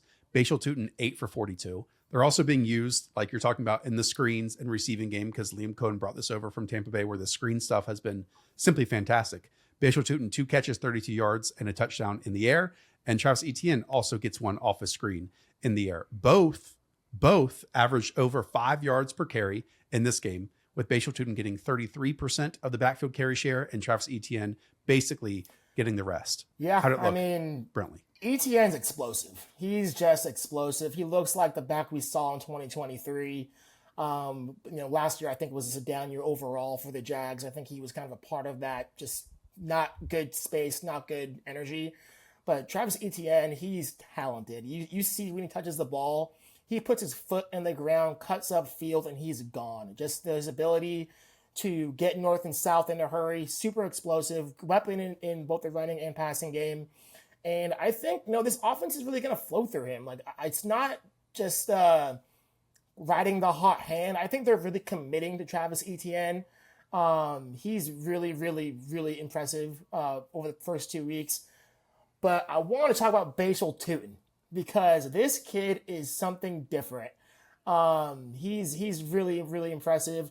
His ability to kind of break tackles with the ball in his hands is outstanding. He scored on a quick little kind of little screen pass, broke a tackle, rolled right into the end zone. I think it's not good. If Etienne wasn't playing the way he was, we'd be talking about Bashal Tutin having a monster role in this offense, and I still think he could. But with the way Etienne's playing, it's going to be hard to take him off the field. But what a problem to have for the Jaguars. 2 just outstanding running backs, 2 running backs who are great in both phases of the game, 2 running backs who are explosive home run hitters. I mean, good problem for Liam Cohen to have. Yeah, I think they're going to stay fairly balanced on offense and make Trevor Lawrence prove it in the regular dropback game that he can handle it, and that Brian Thomas can handle it. And I think in the meantime, it's going to be Travis Etienne, 65-30%, and you'll get LaQuinn Allen in there for some pass protection stuff. But yeah, Bashal Tutin's been impressive in the preseason and week 1 on his limited opportunities. And then, like Brentley's saying, looks good here as well. So good thing Travis Etienne's playing pretty well, because there's somebody behind him that is threatening him. But I think for now, it's looking good. To me, it's a massive win for Bashal Tutin from a fantasy standpoint. As we have seen, Travis Etienne can start seasons hot and then fade as the season goes along. Not saying that's definitely going to happen here, but in his first start, or first game, I should say, of extended run, showing that explosiveness, showing that patience, also being trusted in both passing work and receiving work, it's giving me, and I don't want to make the comparison, some Bucky Irving Bucks vibes from last year as the season goes along. So continue to stash Bashal Tutin on your rosters. Next, another big one, Brentley, and another upset. The Indianapolis Colts, 29. Denver Broncos, 28. I mean, Bo Nix, 3 touchdowns. I mean, J.K. Dobbins, 76 yards and a rushing score. Is Daniel Jones just one of the best quarterbacks in the league in Shane Steichen's system? Yes or no? Honestly, Daniel Jones looks really, really good. I know people are going to scoff at his stats and say, the luck's going to run out eventually. He's playing so well in this offense, and this offense fits him perfectly. Heavy RPOs, a lot of quick game stuff to get the ball out of his hands quickly into players like Tyler Warren, Josh Downs. He's just been very efficient, playing within himself. And when people forget, Daniel Jones is an excellent athlete. His ability to extend plays, get out of trouble with his legs, pick up yards on the ground. He's playing super, super smart and safe football. Playing, always ahead of the chains, not taking a lot of sacks. This is the Daniel Jones we saw in 2023 when they made the playoffs with Brian Dable, where he just did what was asked for him. He's not trying to be Superman, but he's being a smart distributor of the football, and he's making a lot of plays, guys. He's balling. Daniel Jones is absolutely balling, and this Colts offense, I love it. I freaking love it. Tyler Warren, to me, is, I don't know how he lasted till pick 14, but how Steichen is using him is exactly how I wanted him to be used. Where Liam Cohen isn't designing plays for Brian Thomas Jr., as an example, Shane Steichen is literally scheming up plays to get the ball into Tyler Warren's hands early in the game and often in the game. Whether it's tight end screens, licking him out of the backfield, they are just doing everything to create mismatches because Tyler Warren is that kind of player. And so he's just had a huge impact in this Colts offense. And then with the receivers like Josh Downs, Alex Pierce, and Michael Pittman, this team is just really well-rounded in terms of the passing game. And obviously we know what Jonathan Taylor can do in the running game. This is just a really good offense, and they had a really good day today against a really good Broncos defense. Yeah, to me, it's like one of the statement wins of the week, and just makes the Daniel Jones experience seem like it's a little bit more sustainable than just a 1 week sample size. I mean, the Broncos defense gets totally after. I know that Surtain was dealing with a little bit of injury in this one, but they have so much depth that like edge rusher. I know they were missing one linebacker, but their secondary has a plenty of depth here. And I'm looking at some of the numbers. Daniel Jones was like under a little bit of pressure, like 40% pressure rate, which is like actually very high. And he was still moving the ball. And even though like he had some shot plays, but those are like design shot plays. Like the Alec Pierce one, like near the sideline, the downfield one, like that also was like kind of just throw the ball to that side. That was the same thing as last week too. So even though we're seeing some more like downfield shots, it's like still playing within the offense. Like it's like Shane Steichen taking his chances with Daniel Jones, who just like looks a lot healthier. And I think like we knew that the pass catchers were good. We know that Jonathan Taylor is very good. We'll get to him in a second. But I'm surprised that the offensive line like showed as much fight as he did in the first week, because there's a lot of moving parts up front there, and that Daniel Jones actually handling pressure pretty well too. So I think Shane Steichen's got to be feeling very good. I mean, he took a lot of shit recently, and like this Gardner Minshew plus offense that he was kind of been dreaming about, and that was not able to run with Anthony Richardson. He just got to be feeling very good that he made the right decision. And through 2 weeks, boy, is he looking pretty right. Yeah, I mean, the Dolphins defense last week, it was a no contest. If you pass protected, then you could dice up their secondary. The Denver Broncos one is very different in comparison to that. I mean, this is one of the best units in the league, even if Patrick Surtain left during this game. The other note, Hayden, I think for fantasy, is Tyler Warren is just a constant, no matter what. I mean, we know what he did last week. And then in this game, 7 targets, 4 receptions, 79 yards, some awesome manufacturer stuff. And I think he averaged about like 13 yards after the catch. And whereas like Michael Pittman had a great game last week, it was more down here, 4 catches for 40, and Josh Downs gets more involved. So like, I'm not saying that's a bad game from Michael Pittman, but maybe the one plug and play, no matter what, obviously even at the tight end position, it is Tyler Warren. And we're kind of battling still between the Pierce, Downs, Pittman stuff at wide receiver. Yeah, I completely agree. I mean, if there was one skill player not named Jonathan Taylor that I think you want to plant your flag in the Colts offense, it's definitely Tyler Warren. I mean, I think we haven't even gotten him involved in the running game, because I truly think we're going to see some design carries to Tyler Warren sooner rather than later, because he did that a ton at Penn State. So I think that this is just the beginning for him in terms of his role and his usage in the offense. He is just, gosh, he's amazing. He's such a talented player. They're getting on like the play action stuff too. Like I'm looking at his numbers, the play action receptions and yards after the catch specifically on that, and that's like a Shane Steichen stat too. You leaking him out and like let the big boy go. That's pretty cool. Yeah, and then 25 carries for 165 yards for Jonathan Taylor, and another 2 catches for 50 yards and 1 touchdown on top. Do you remember what he was in numbers. consensus rankings, Josh? He was RB 13 in consensus rankings for this week. I didn't get it. He played almost 100% of the snaps once again. Like he's so good. He feels like he's being treated like some guy that's about to get replaced, as if Jonathan Taylor wasn't one of the best running back prospects in a while. Right. Like, and then the only reason why DJ Giddens got snaps last week is it was a total blowout. Okay. Yeah. We went through the Colts.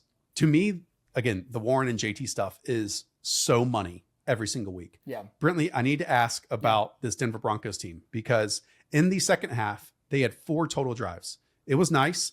Opening third quarter, 7 plays, 60-yard touchdown drive. Then after that, punt, 6 plays, 20 yards. Then interception, 3 plays, 22 yards.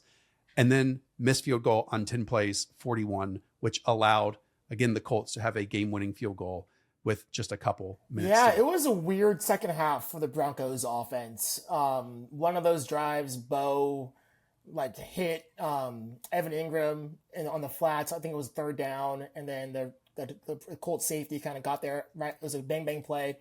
Probably should have been a PI, but I know Sean Payton was furious at Bo after that. They had a little conversation on the sidelines. And then, yeah, just a lot of stalled out drives. And then, there were some penalties that the Broncos had that weren't good. I mean, J.K. Dobbins had a stupid little spike in the ball for a delayed game. I can't believe they called that. But yeah, they just couldn't get anything going offensively. The Broncos offense, and I'm a Bo guy, is so unappealing to the eye. There's never just normal quick 3-step drops, always rolling Bo out. Lots of movement, and they're really kind of giving half-field reads. But if the first receiver isn't there, they're screwed. Yep. And it's a really tough watch. When it works well. But when it doesn't work, is ugly football. Cortland Sutton was nowhere to be found all day today. He just wasn't really involved in the offense from the very beginning. Troy Franklin had a career game. I think he had 11 targets. I think he had 8 receptions for 88 yards and a touchdown. And he's definitely.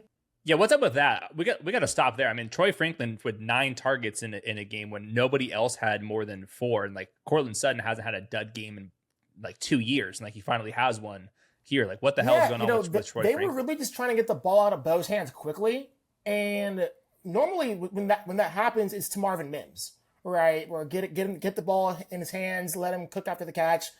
But today it was Troy Franklin, and Troy really showed a good ability to make defenders miss. You saw the chemistry that he and Bo had on the kind of broken play where Bo spinned around and was able to find Troy on the field. And I know last year a lot of people wanted that chemistry to show. Obviously, they played together at Oregon. And I think it takes time. And I think Bo's very comfortable throwing to Troy. And Troy's probably their one receiver who can really win at all 3 levels of the field. Cortland obviously is great down the field and is kind of a big body target, but he's not the best with the ball in his hands. Whereas Troy, he can take the wide receiver screens and get upfield 9 yards on a first down. And Sean Payton loves those plays. Those are a staple in his playbook because they keep him on schedule. And that today was going to Troy. And Troy delivered. I thought he was a very, very positive player in the game.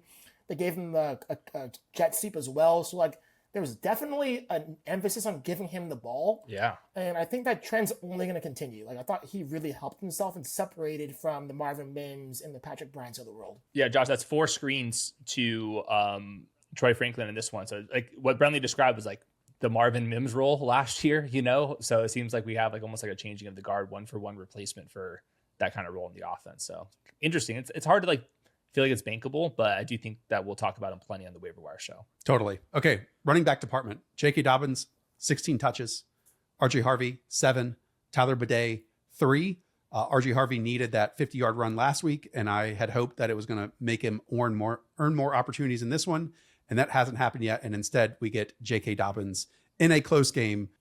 Yeah, it was the J.K. Dobbins show early kind of throughout the game, and he did nothing to kind of lessen his workload moving forward. I think you see an explosive runner, a runner who has really good vision, good contact balance, and he just always kind of falls forward. I think that's one of the things that Sean Payton loves about him. He's just a wily veteran, knows kind of how to get what's there.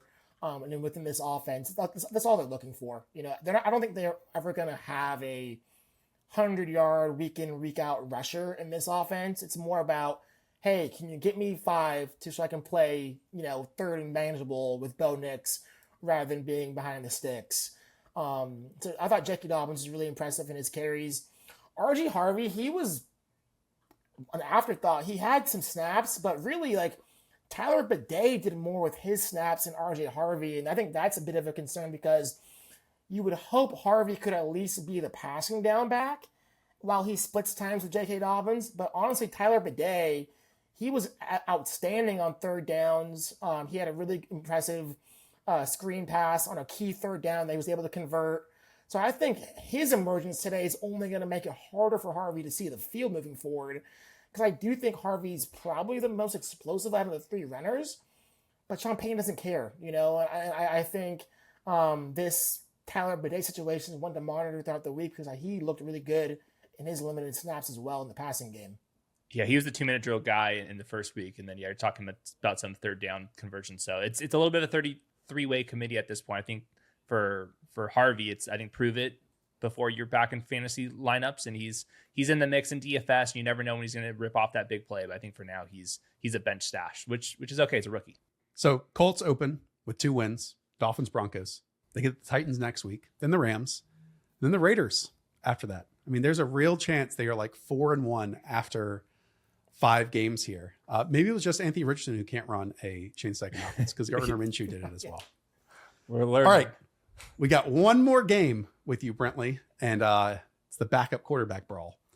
As the Mac Jones led San Francisco 49ers put up 26 points, and I'll call them a feisty New Orleans Saints team post 21 on top of this. Talk us through what we finally got to see that everyone expected in that infamous COVID NFL draft of a Mac Jones-led Kyle Shanahan offense, what it looked like. Yeah, I mean, Mac 10, man, Mac Jones, he looked actually really, really good. It started out a little dicey. The Saints got after him kind of early in the first half. You saw him sail a few passes, and I was like, oh, God, like, where is this going to go? And then he really settled in kind of on the second series. He's able to kind of distribute it to his playmakers, get the ball in the hands of McCaffrey. Juwan Jennings had a monster game. Ricky Pearsall was pretty good. But really, like, he made some clutch throws down the field on gotta-have-it downs. Like, he was super, super impressive. He showed accuracy. He showed an ability to read the defense. There were times when he let the pressure kind of get to him and rattle him a little bit. But overall, you saw a player who was in full command of the offense, knew where to go with the football, made accurate throws at all 3 levels of the field. It was just hard not to be impressive with Daniel Jones. I mean, what do you have? He was 26 of 39, 279 yards and 3 touchdowns. I mean, like, those are Brock Purdy-esque numbers, and like, there was hardly any drop-off. Though maybe the only drop-off you saw was Mac Jones. He wasn't able to really escape pressure, right? I mean, he took 3 sacks, and like, that was obviously a key thing to keep the Saints in the game. But overall, I mean, Mac Jones was really, really good, and I think the 49ers offense, if Brock Purdy isn't going to be able to be up next week, you just still start the skill players. I think Mac Jones could definitely deliver the ball and make some plays. Yeah, it's really encouraging stuff. He does have a little panicky under pressure, but the fact that Trent Williams, I'm looking at it, played every single snap in this one, and when he was a big question mark, like, that's encouraging. And then looking at the numbers here, Mac Jones on late downs, 3rd and 4th downs, had a plus 1.1 EPA per play, which is in the 96th percentile. So that's a sample size of 14 snaps. They're really getting it done down the field. So yeah, I can't wait to watch this one. I'm very curious to see what this is going to look like for stats versus film, but encouraging, like, Juwan Jennings playing through injury shows up with 10 targets in this one. Was not expecting that at all. Ricky Pearsall, 56 yards. That still gets it done as like a wide receiver 3. But just the fact that Juwan and Trent Williams like survived this one is really encouraging. Yeah, when Juwan popped up on Red Zone, I know that his 42-yarder, the vast majority of it was after the catch. And so that was great to see with the injury designation heading into it. And yeah, I mean, Christian McCaffrey, 13 carries, 55 yards, 6 catches, 52, and a touchdown. And Brentley, I know that his receiving score, he lined up as a slot wide receiver and then hit the back pylon and basically was a legit wide receiver on that play. It was unbelievable. I mean, he looked like Julian Edelman, and just from the slot, his ability to kind of just sell the inside and then quickly bend to the outside, create separation, body control in the end zone. Christian McCaffrey was outstanding throughout the whole game, even as a runner. The offensive line for the 49ers didn't do great, I would say. There was a lot of times where the Saints defensive linemen were breaking through the backfield, and McCaffrey just kept his legs churning, breaking through tackles. Really kind of gritty performance from McCaffrey. I thought I was really impressed with him. The Niners, I know Kyle Juszczyk went out with a concussion, and then their left guard, Ben Barch, also went down with an injury. So again, they just can't escape through a game healthy. But I was really impressed with the overall Niners offense. Juwan Jennings, yeah, you guys mentioned that. I mean, he battling through injury. I thought he was a monster all day. Made a lot of clutch catches down the stretch. I was really, really impressed with Juwan Jennings. Certainly, I think him and Mac Jones have a good connection. So if Mac plays next week, I would definitely be looking to play some Juwan Jennings in fantasy. Let's talk about the Saints, because dare we say this is back-to-back, again, feisty performances from Spencer Rattler. He's a bit of a gamer. I know he had like a 4th down rushing conversion on top of this. That props us up enough of, Juwan Johnson for a receiving score, Rashid Shaheed for a receiving score, and Chris Olave to get 10 targets, 6 receptions, and 54 yards. My take after watching this game I think the Saints are the best bad team in the league. Like the Cardinals the last couple of years. 100%. Like, they're not going to win a lot of games, but they're always going to be in games. Spencer Rattler was actually really impressive today. I thought he made a lot of good throws. I think his skill players let him down really early in the game. I think there was 3 drops on like the first 2 series of the game. Olave had a crucial drop in the end zone. Juwan Johnson had 2 drops. So that he had made a lot of plays, but he also had a few crucial drops early on in the game. So I thought that hurt Spencer Rattler overall. But he's tough as nails, not afraid to throw the football. He'll fit it into tight windows. Josh, you mentioned it, that 4th down conversion with his legs, it was excellent, man. He was really tough, really good with the ball. I was impressed with Rattler. Juwan Johnson, to me, he's certainly, outside of his few drops, he's a gamer. You know, he knows how to attack the football in the air. He's going to be a huge part of this offense moving forward. Certainly a player who Spencer Rattler has a lot of trust in. You see him kind of throw him open, and even when Juwan Johnson was covered, Rattler would still try to fit it in there. That he has a lot of confidence in Johnson. But outside of him, you know, I think Chris Olave had an okay game. I think he finished with 6 receptions for 54 yards. I mean, you know, he was so 10 targets. I do like that. But the player I want to talk about for the Saints was Alvin Kamara. Oh, love it. He was outstanding today. The 49ers run defense is normally pretty good, but Kamara was just making dudes miss. He looked like he drank out of the fountain of youth. He was outstanding. The vintage contact balance, speed, elusiveness, all on display today. I mean, he was just really, really impressive against a really tough San Fran defense. Well, it's good. He got a couple of screen targets too, which we did not see. So his like target share number was very concerning in week 1, but that bounced back in this one too. So it's tough sledding just matchup wise. Next week they get the Seahawks on the road, which their defense could really play. But yeah, I think Juwan Johnson is like, why shouldn't he be my top 10 tight end rankings? Right. It's back-to-back weeks. You know, he's just like getting it done there. So I think he'll be there. Rashid Shaheed's like a good player for what he is. And then I think the decision is going to be like next week Olave versus the Seahawks defense. Like that's going to be a pretty steep test when you're outside the dome for Spencer Rattler, but at least he's showing some moxie. Yeah, and on top of this, the Saints defense is just good enough to like keep them in games, to not make it just a miserable game script, just constantly playing from behind. Like they're going to lose a lot of games too, but at least it gives a platform for the offense to have a chance to get, 21 carries for Alvin Kamara versus some of the worst teams that we've seen in the leagues in recent years. Once your defense just totally flatlines, then your rushing game can totally evaporate in numerous contests too. Brentley, we appreciate it, man. We'll see you next week. Cardinals 27, Panthers 22. Even after an onside kick that was recovered and multiple flag thrown, the Panthers have a chance in the dying seconds to win this game outright. A game that they really shouldn't have been in, but some of that's their fault and some of that is the Cardinals' fault. Hayden, let's talk through this one, and let's start with the winning team. Kyler Murray, 17 of 25, 220 yards, 1 touchdown, 1 interception. The offense, 22 carries, 82 rushing yards. And then Trey McBride is a leading receiver at 6 for 78. Did you get your eyes on this game at all? Unfortunately, I did get my eyes on this one, at least for the second half of this. I mean, for the Cardinals side, 48 plays just like not enough for like anyone to like really go crazy, but at least encouraging that Trey McBride, once again, 7 targets on 25 pass attempts. Like we're talking about like, I would say the elite tight end so far right now. I mean, he's the only one that's fully healthy. So that's encouraging to see. Obviously all eyes are going to go to Marvin Harrison, but 5 targets on 25 dropbacks is still like fine for what it is. He's just going to be an inconsistent player. So I'm not sure if you saw anything like specifically on him, because I'm always curious about him. Yeah, the Marvin Harrison day, he had a defensive pass interference in the front right corner close to the end zone on an underthrown pass, then was on a pylon to the left on a contested target that he couldn't bring in. And then he had another drop on like a 12-yard out route. And then, finishes the day with 2 catches for 27. James Conner, luckily, again, with that rushing score. The issue with the Cardinals in this game, man, is they should have absolutely dominated this, and they didn't. And I don't know if they have enough talent. To me, it's also a quarterback issue. Like Kyler Murray is still super high variance. They had 2 drives the entire game. It was a 10-play, 61-yarder that finished with a field goal. and a 9 play for 71 yards on top of that. And sure, they had another touchdown as well. But like Kyler's interception at the end was abysmal. This team has horrible fourth quarter play calling and penalties on top of it. They can't have a normal drive inside the 20-yard line. I understand that they're 2-0, but the Cardinals aren't giving me like a lot of hope and optimism. And maybe they get that. And it's nice that they're doing it while still winning games at this point and making all these mistakes.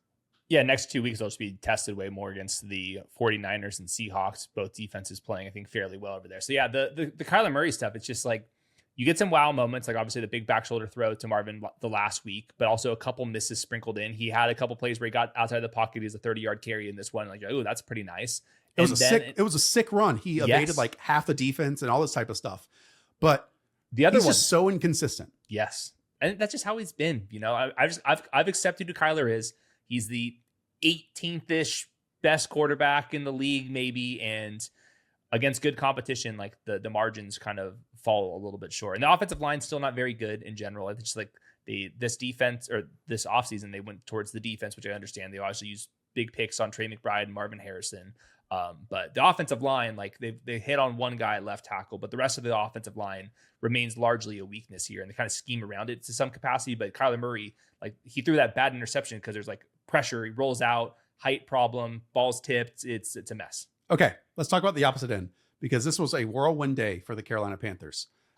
They opened on offense with 2 turnovers. One was a fumble sack 6, and then the other one was interception.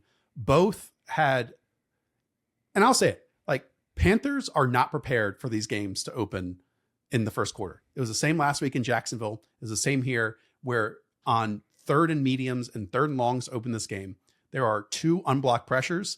And then Bryce Young on top of it has 2 turnovers. He eats a sack, and instead of holding on to the football, he fumbles it. And then he tries to step up and throw a football and is demolished. And then that one sprays in the air and it gets intercepted.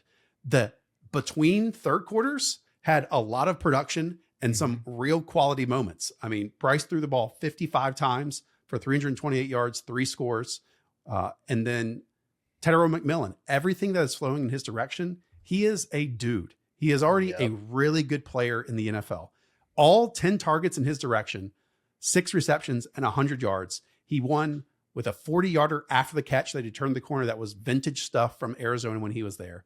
And then there was even a 3rd down where he caught it short of the sticks, peeked over his shoulder, and then evaded another corner to get a 1st down on top of it.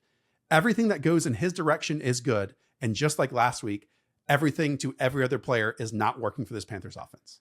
Just so impressed with Tedero McMillan.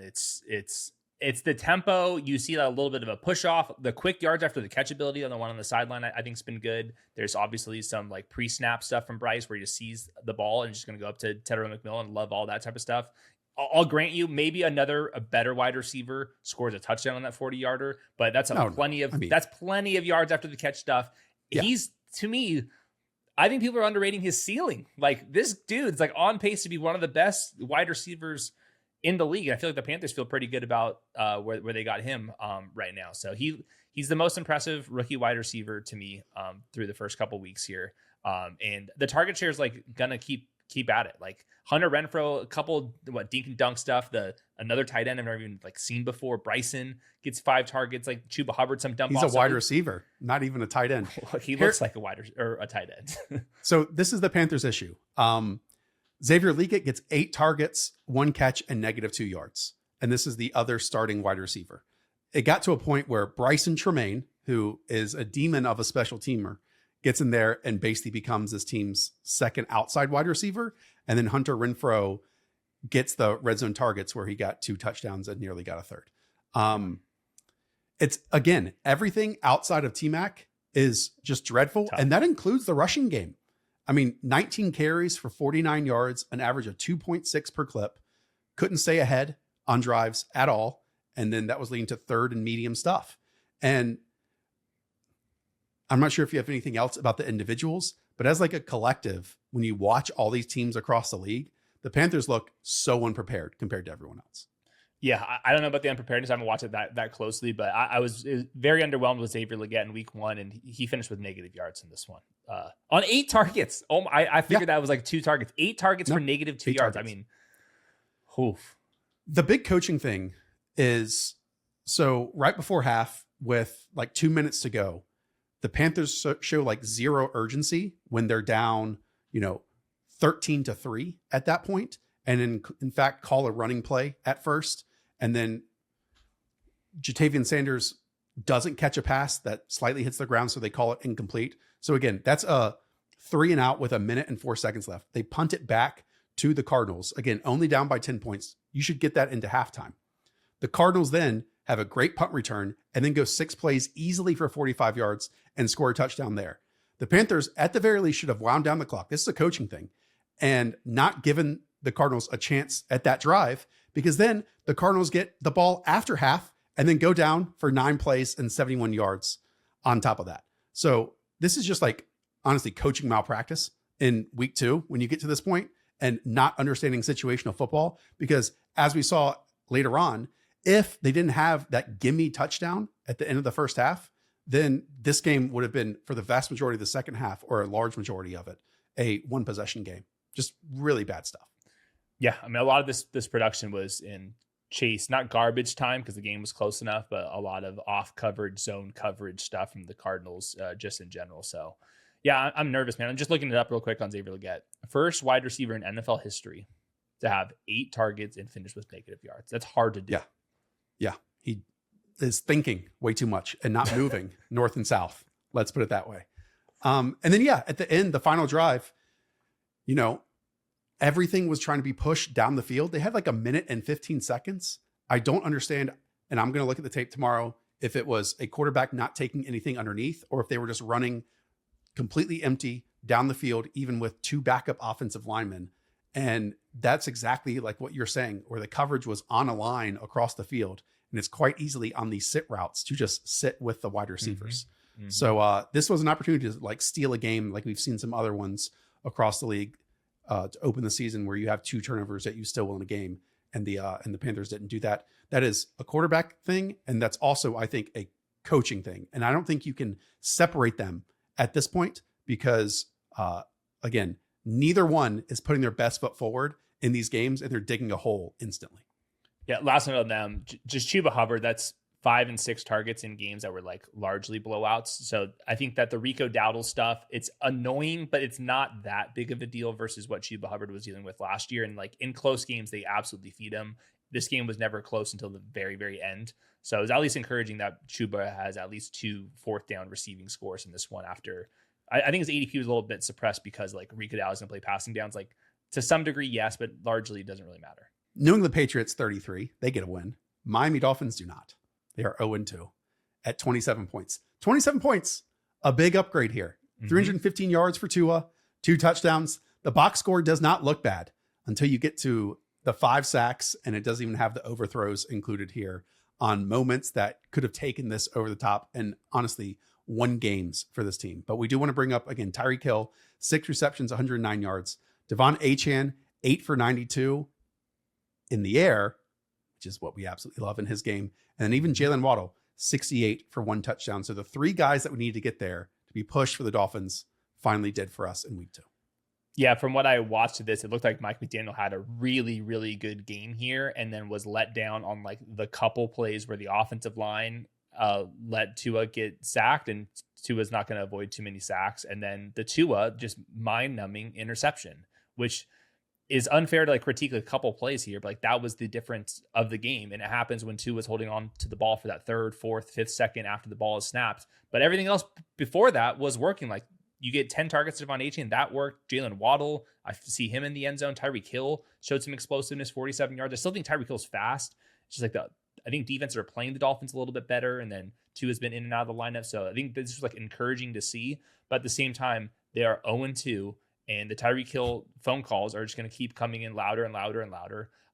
So we'll see. So it's at least encouraging that like, hey, we can take these guys somewhat seriously in fantasy. We know that in a 1 game sample, this can completely fall apart. But like this was, I think, an encouraging sign against a New England defense that was like lost Christian Gonzalez, Keon White. The secondary is still iffy, That's my concern. We're talking about at home in against September against the Patriots without Christian Gonzalez and Keon White. And you don't win, you get 27 points. That's fine. But then coming up, it's on the road on, I think, Thursday Night Football against the Buffalo Bills. Short week. Then it's the New York Jets after that. So we will see. We will see if they can keep it up against this pass rush. It really is as simple as force 2 off his first read, and then you have no clue what you're getting. Yeah, I have a full clue. Where is the ball just going the other way? That's the problem. Now, Drake May on the opposite end, 19 of 23, 230, did have 2 touchdowns. One of those touchdowns, the only catch for Kayshon Boutte was a 16-yard score. He really is 2025 Nick Westbrook-Akine. Yeah, it's really a good call. And then the worst call for me this weekend was expecting Trevion Henderson to get more snaps. He saw fewer touches than Antonio Gibson and easily fewer than Ramondre Stevenson. Ramondre, by the way, had a 55-yard reception in this game, a total of 88 yards. And I think part of the issue is that Trevion Henderson in this game had 3 holding calls in pass protection. Pass protection, which was, other than LeQuint Allen, he was the best in this class. He was one of the better prospects you've ever seen in pass protection coming out of college. And this is not how you earn someone like Mike Vrabel's trust, who already has issues playing rookies in previous stops. Yeah. And while last week the entire backfield got shut down, this week he basically ran as running back 3, which is devastating. Yeah, you can't play RJ Harvey or Trevion Henderson until proven otherwise. I think you guys will be able to start these guys eventually. I don't know if that's going to be in September. No, I don't know if that's going to be in October. I do think that it's fair to say the Vrabel history with rookies is beginning to matter. And then also McDaniel's history of just using a committee too. And then Trevion's got to be, get the goal line roll ahead of Ramondre Stevenson, who has like a good 20 pounds on him. So I hate that you just said that the pass protection was an issue, because like that to me was like, don't have to question that. But they're not playing him in like the 2-minute drill very much either and stuff. So he's got a lot of work cut out for him to be like a fantasy starter right now. So like, don't be surprised if he's my RB 39 in rankings this next week. Drake May did have a 6-yard rushing score too, which was lovely to see inside of the low red zone. Okay, we close things out. I didn't see a single play from this game, but the Baltimore Ravens 41, the Browns 17. That's not true. Whenever red zone popped this one on, I saw 2 touchdown passes to Tez Walker, 1 to Tylan Wallace. Those did not go to Zay Flowers, who did have 7 for 75. And then those scores did not go to Derrick Henry, who was totally bottled up for 11 carries for 23 yards. Yeah, I don't find the Derrick Henry stuff that interesting to me. That'll happen. I do think we need to talk about Mark Andrews, though, because this is a team that's projected for the first or second most points on the week. This one, they score 41 damn points. But he did drop an end zone target, I believe, for a touchdown. Right. But that's starting to happen a little bit more than it did in the past. And since Derrick Henry has been a Raven, he's averaging 3.9 targets. In this one, he finishes with 3. So like, we're playing the touchdown bust game, but like we're like really playing the touchdown or bust game. And I just want to mention real quick, he didn't score a touchdown, didn't have 100 yards, nothing crazy. But Zay Flowers, 7 for 75 on 11 targets when Lamar only has 29 dropbacks. Last week, and I didn't watch this one, last week we had end arounds, we had screens. He was also beating guys. If you're going to give me that target share with this offense for Zay Flowers, and you're also guaranteeing me like a bunch of free touches, he's to me in this offense, like who's the guy that's like shown the most upside versus where he was drafted. Like to me, Zay Flowers is looking like one of the better picks that you could have made in the 5th or 6th round of drafts. Okay. On the Browns end, garbage time, late, saved the Dylan Sampson day. It does give you some pause of what Dylan Sampson can be moving forward, because in his first game as a Brown, after just a couple of days of practice, Quinshon Judkins is the one that gets 10 carries and he takes it for 61 yards, including a 31-yarder. Then Jerome Ford has the second most carries at 6 for 31. And then again, in the final dying moments here, on top of his 4 carries for 6 yards, Dylan Sampson gets an 8-yard touchdown catch. Yeah, and then at the same time, Jerome Ford leads the 3 of them in snaps and in routes. So it's a three-headed backfield on a team projected for the least amount of points. What am I supposed to do in this situation? You pretty much can't play really any of them. Like you got to be in a kind of deep league, or the Browns are having a little bit easier of a matchup here. But like they've scored 17 points, which is actually higher than they were supposed to score this week. And it didn't really matter. Like 10 carries for Quinshon Judkins is really not going to really move the needle for me. And then with Dylan Sampson, like 3 targets on 18 routes or 18 snaps in the game is like not enough. So is it Harold Fandon? Like who? This is kind of the Browns issue. This is really the Browns issue. And yep. I don't want to keep repeating myself, but Again, Joe Flacco throws for 199 yards on 45 dropbacks. All right. Well, more than that, 47 dropbacks. Then, it's going to be spread around. You have two tight ends in this offense, right? David Njoku, 5 targets, and Harold Fanning gets 5 targets. In other offenses that would be bad, that is one singular tight end. Yeah. At wide receiver, Jerry Jeudy takes 8 targets for 51 yards. Cedric Tillman, 7 targets for 22. So that is evenly distributed. And then it's distributed between 3 running backs on top of it. So it's not like we have this one player like we did last year with Jerry Jeudy and Jameis Winston. It's now filtered between about 7 of them. And they're all kind of good. Like I kind of like all of those guys, but it doesn't really matter behind the offensive line with this quarterback situation. And they're not all like fantastic. So you have a bunch of guys that are on fantasy benches, but yeah, I think Harold Fanning's gonna be like just kind of flirting in my top 10 tight ends. But man, the answer might Would you care to guess who the Browns have on their next 3 games? If you say Green Bay, I'm gonna throw Green Bay next in week shit. 3, then at the Lions, and then versus the Minnesota Vikings in the next 3. That's unfair. You get the NFC North. You get the NFC freaking North. I hate to be a broken record. This was an issue with drafting Cleveland Browns players. And this is before December rolls around, where you literally cannot see. In one of their road, or I shouldn't say that. They play the Buffalo Bills, which is a guaranteed. Browns Bills in December, that's guaranteed to be in a blizzard. So Packers 27, Commanders 18. Hayden, on a short week and only 2 weeks into the NFL season, is anything more terrifying than playing this Packers defense on 3 days' notice? No, the answer is definitely not. Micah Parsons not even playing full snaps, and it hasn't mattered. Like, their defensive tackles are making plays. Rashawn Gary's making plays. Like, Vaness makes a play. They've got good talent at linebacker and at safety. They play so fast, but they're also so physical too. So I mean, Commanders and Lions, like, these are very, very good offenses and have completely shut both of them out. So, and nothing's changed. Yeah, Jane Daniels only threw for 200 yards, took 4 sacks. At the same time, I didn't think Jane Daniels was like totally broken by facing the best defense. I think we can already call that in the Packers, which is a really good sign. And again, now they get some extra time ahead of their next opponent. We do want to bring up Austin Eckler tearing his Achilles. That will instantly catapult Bill Krosky-Merritt into their lead back usage. Who knows what's going to happen in passing downs? We've seen Jeremy McNichols take that in previous times when Austin Eckler went down, but this should, again, take Bill to at least, I think, a 50% snap and workload standpoint. Yeah, that's the hope. I think he's going to have to earn it a little bit. Jeremy McNichols, I think, is going to be pretty annoying. And I think that when C-Rod gets in there, we'll see if there's more of a competition for goal line carries. But yeah, I mean, he had 4 carries and 0 receptions in this one. So I think we're still like working against just Jaden Daniels, and then Deebo Samuel also going to be involved there. But yeah, feel terrible for Austin Eckler. I was looking at it as an undrafted guy. He had 3 top 12 finishes in fantasy. That's crazy. So terrible for him. I don't think Zach Ertz is going to score 17 touchdowns, but he does have back-to-back games with a touchdown. And again, if a team's going to be in the red zone a lot, you probably want their tight end. And he even made people miss after the catch. Zach Ertz, as we like to call him. And then Deebo Samuel, again, very difficult matchup, 44 yards and a touchdown on top of it with 8 targets. Okay, and the Packers end, their tight end, pretty damn good. The whole offseason you heard that, hey, Tucker Kraft made some cool plays after the catch last year. We have to make him more of a focal point in this game. He is among the Tyler Warrens and the Brock Bowers and the Trey McBrides of locked and loaded top 5 tight ends the rest of the way. And maybe even Hayden, they just make it a top 4 and then it's everyone else. Yeah, we're certainly heading that way. It's just like, he doesn't come off the field and he's really efficient and this team's really good.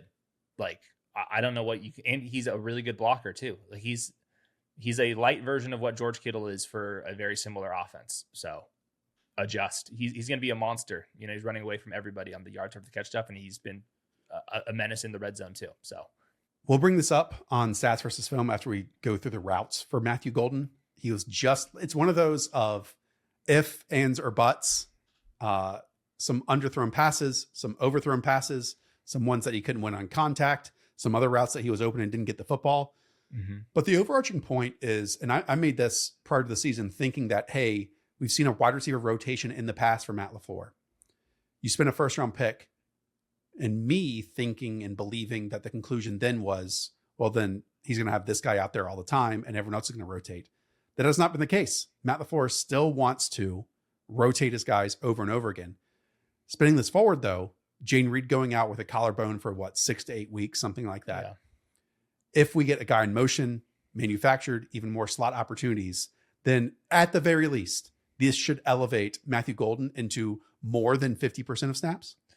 Yeah, he was out there for 80% of the snaps once Jaden Reed was gone. They put Dontavian Wicks into the slot. I think that Matthew Golden could potentially work in the slot a little bit too here. But yeah, Jaden Reed is getting a lot of the manufactured touches in the offense. I think that Matthew Golden on extended rest, maybe a mini post-bye rookie bump, off the Thursday night game, hopefully to get him more involved. So I think Dobbs and Matthew Golden are both take a flyer wide receiver floors with zero floor. You know what you're signing up for. But at the end of the day, the Green Bay Packers, they're one of the top 3 teams in the league, maybe top 4 at the worst. And you can make an argument right now they looked the best through 2 weeks against 2 good opponents. So when in doubt, I want to start people on the Green Bay Packers. And if you think about this rookie class, we haven't watched obviously Omarion Hampton on Monday Night Football yet. The only wide receiver or running back rookie, and even just tight end, there have been 2 names that have totally hit the ground running. It is Tyler Warren and it is Tedero McMillan. And then maybe on Monday night, it's also Omarion Hampton. And then that's it. All these other guys are taking time, and that's okay. Rookies take time. And it's why when we went through all of these shows this summer, second halves of seasons, think of Vlad McConkey last year. He didn't get going until week 8. We talked about, Malik Neighbors and Brian Thomas Jr. and all these guys. Second half of rookie seasons, especially for wide receivers, is where they hit their stride. And I know you want them to work now, but especially in your home leagues on ESPN, on Yahoo and Sleeper, these guys went super late. And so it's okay to be a little bit of patience and have a little bit of patience with these rookie wide receivers at this moment. Yeah, go trade for one by the time you record your transaction show. This is the perfect time to buy the dip on all these rookies. People are frustrated. Go buy them now. And I should throw in Emeka Egbuka. We don't know what he's going to do on Monday Night Football at the same time after 2 touchdowns in week 1. All right. Now that's going to do it. Thanks everyone for watching. Again, hit that subscribe button Monday night, tomorrow, or today if you're watching. The best waiver show in the game, period. Watch it with Hayden Jacob, and then Stats versus Foam comes into your life on Tuesday. See you next time.